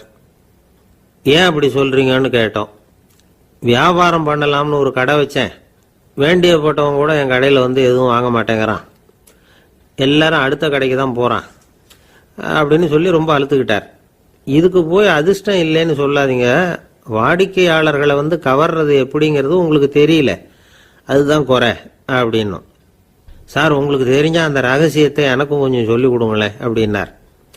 சரி உங்க காதை இப்படி கொடுங்க அப்படின்னு சொல்லி அது சம்பந்தமா பெரிய வல்லுநர்கள் சொல்லி இருக்கிற கருத்துக்களை அவர்கிட்ட சொல்ல ஆரம்பிச்சோம். அதாவது இந்த வாடிக்கையாளர்களை கவர்றதுக்கு வல்லுநர்கள் பல ஆலோசனைகளை ஏற்கனவே சொல்லி வச்சிருக்கிறாங்க. அது சம்பந்தமா அனுபவப்பட்டவங்க, அதை தெரிஞ்சு வச்சுக்கணும். அதாவது கடை வச்சிருக்கிறவங்க எல்லாரும் இதை கொஞ்சம் காதில் வாங்கி வச்சுக்கணும். எதை இப்ப சொல்ல போறத. எப்பவும் பணத்தை சம்பாதிக்கிறதுலயே குறியா இருக்கக்கூடாதான். அதை விட முக்கியமா நீங்க சம்பாதிக்க வேண்டியது வாடிக்கையாளர்களுடைய மன நிறைவு. வர்றவங்க திருப்தியோட போகணும், அது முக்கியம். அதுல கவனமா இருக்கணும். கடைக்கு வர்ற ஒருத்தர் ஏதாவது ஒரு குறை சொல்றாருன்னு வச்சுங்க, அதை வந்து அலட்சியப்படுத்தக்கூடாது. ரொம்ப அக்கறையோட அதை காது கொடுத்து கேட்கணும். அப்படியா சார், அதை நான் அவசியம் கவனிக்கிறேன் அப்படின்னு சொல்லணும். ஒருத்தர் வரார், சார் நேற்றுக்கு உங்க கடையில் இதை நான் வாங்கிட்டு போனேன், வீட்டில் இது வேணான்னு சொல்லிவிட்டாங்க, அது திருப்பி கொடுக்கறதுக்காக தான் வந்திருக்கிறேன் அப்படின்னு சொல்லி திருப்பி கொடுக்குறார். உடனே நீங்க வந்து முகம் சுளிக்க கூடாது, எரிச்சல் படக்கூடாது. வழக்கம் போல நிதானமா முகம் அலர்ச்சியோட அதை திருப்பி வாங்கிக்கணும். இவ்வளவு ரூபாய்க்கு சாமான் வாங்கினா இந்த ஸ்பூன் அன்பளிப்பு, இப்படி ஏதாவது கொடுக்கலாம். பண்டிகை காலங்கள்லேயும் பொருள்கள் வாங்குறவங்களுக்கு இப்படி ஏதாவது பொருத்தமா ஒரு அன்பளிப்பு கொடுக்கலாம். நீங்க கொடுக்கறது ஒரு சர்வசாதாரணமான பொருளா இருந்தா கூட அது வாங்குற ஒரு மனசுல ஒரு மகிழ்ச்சியை ஏற்படுத்தும். எதுவும் உங்களால கொடுக்க முடியலன்னா உங்க முகம் நிறைஞ்ச சிரிப்பையாவது கொடுங்க, அது போதும். உங்க கடையில் இல்லாத ஒரு பொருளை வாடிக்கையாளர் வந்து கேட்கிறார், உடனே இல்லைன்னு முகத்தில் அடிச்சது மாதிரி சொல்லிடக்கூடாது. கொஞ்சம் உட்காருங்க சார் அப்படின்னு சொல்லி உங்க பணியாளர் யாரையாவது அனுப்பி வெளியில இருந்து வாங்கிட்டு வர சொல்லி அவர்கிட்ட கொடுக்கலாம். சில பேர் உங்க கடைக்கு வரும்பொழுது அவங்க வீட்டு குழந்தைகளையும் கூப்பிட்டுக்கிட்டு வர்றாங்கன்னு வைங்க. நீங்க என்ன செய்யணும்னா அந்த குழந்தைகளை முதல்ல கவனிக்கணும். அது கண்ணத்தை கிள்ளணும், அதுகிட்ட விளையாடணும், அதுக்கு ஏதாவது மிட்டாய் பிஸ்கட் எதையாவது கொடுத்து அது கவனத்தை கவரணும். அதுக்கப்புறம் பெரியவங்களை கவனிக்கலாம். உங்க கடையில வேலை செய்யற பணியாளர்கள் சுத்தமா இருக்கணும், சிரிச்ச முகம், சுறுசுறுப்பு, இது ரெண்டும் அவங்களுக்கு தேவை. அழுது வடிஞ்சிக்கிட்டு இருக்கக்கூடாது. அப்புறம் இன்னொரு விஷயம், அதிகமா பொருள் வாங்குற ஒருத்தர்கிட்ட அதிக மரியாதையாகவும் குறைச்சலா பொருள் வாங்குறவர்கிட்ட வேற விதமாகவும் நடந்துக்க கூடாது. எல்லாருக்கிட்டையும் சமமா நடந்துக்கணும். 5 ரூபாய்க்கு வாங்கினாலும் சரி, 500 ரூபாய்க்கு வாங்கினாலும் சரி, அவங்க கிட்ட நீங்க காட்டுற மரியாதையில வித்தியாசம் இருக்கக்கூடாது. எல்லாத்துக்கும் மேல உங்க கடையில ஒரு பொருள் வாங்கினா அது உண்மையானதா இருக்கும், தரமுள்ளதா இருக்கும் அப்படிங்கிற நினைப்பு ஜனங்களுக்கு வரணும். அதனால தரமான பொருளையே நீங்க வந்து உங்க கடையில வச்சிருக்கணும். இது வரைக்கும் நான் சொன்னதையெல்லாம் கவனத்துல வச்சுக்கிட்டு நீங்க கடையை ஆரம்பிச்சீங்கன்னா வியாபாரம் பிச்சுக்கிட்டு போகும். அப்படி போகலன்னா அதுக்கப்புறம் கேளுங்க. ஏன்னா இந்த யோசனைகள்லாம் அனுபவப்பட்டவங்க சொல்லியிருக்கிற யோசனைகள். இந்த யோசனைகள்ல நீங்க எச்சரிக்கையா இருக்க வேண்டிய ஒரு விஷயம் உண்டு. அது என்னங்கிறதையும் தெரிஞ்சு வச்சுக்கிறது நல்லது. என்னுடைய நண்பர் ஒருத்தர் வந்தார். சார், உங்கள் யோசனையை கேட்டதுனால நான் ஒரு அறை வாங்கினது தான் மிச்சம்னார். என்ன ஆச்சுன்னு கேட்டேன். எங்கள் கடைக்கு ஒரு பெரிய அம்மா குழந்தைய தூக்கிட்டு வந்தாங்க சார். உங்கள் யோசனைப்படி அந்த குழந்தையோட கன்னத்தை கிள்ளணும்னு முயற்சி பண்ணினேன். திடீர்னு அந்த நேரம் பார்த்து அந்த குழந்தை தலையை குனிஞ்சிக்கிட்டுது. என் கை குழந்தையோட கன்னத்துக்கு பதிலாக அது தூக்கிட்டு வந்தவங்க கன்னத்தை கிள்ளி விட்டுது. அதுதான் அப்படி ஆயிட்டுது அப்படின்னார், கன்னத்தை தடவிக்கிட்டே.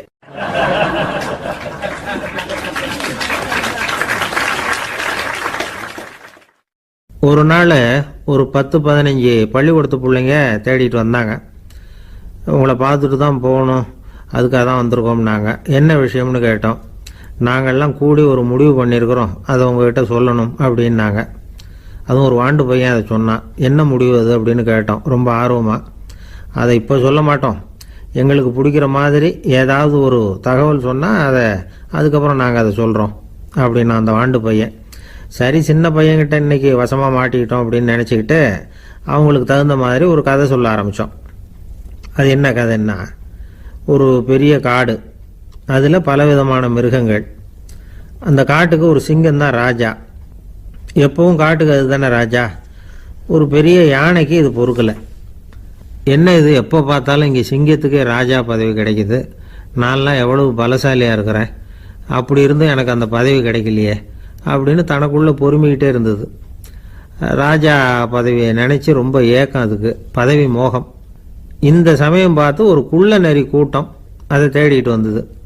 ஐயா பெரியவங்களே, நீங்கள் இந்த காட்டுக்கு ராஜாவாக இருக்க ஆசைப்படுறீங்க, அதில் ஒன்றும் தப்பு இல்லை. ஆனால் அதுக்கு முன்னாடி நீங்கள் எங்கள் கூட்டத்துக்கு கொஞ்ச நாள் தலைவராக இருங்க, அதாவது ராஜாவாக இருங்களேன், உங்களுக்கும் ஒரு ட்ரைனிங் கிடைச்சது மாதிரி இருக்கும் அப்படின்னு சொல்லியிருக்குது இந்த கூட்டம், குள்ள நரி கூட்டம். இதை கேட்ட உடனே யானைக்கு ரொம்ப சந்தோஷம் தாங்கலை. அதுதான் எப்போன்னு பதவிக்காக காத்துக்கிட்டு இருக்குதே. இருந்தாலும் கொஞ்சம் பிகுவோட, சரி நீங்கள்லாம் இவ்வளோ தூரம் என்னை தேடிட்டு வந்து கேட்கறதுனால மறுக்க முடியல அப்படின்னு ரொம்ப ஏதோ அவளுக்கு சிரமப்பட்டு ஒத்துக்கிறது மாதிரி ஒத்துக்கிட்டது.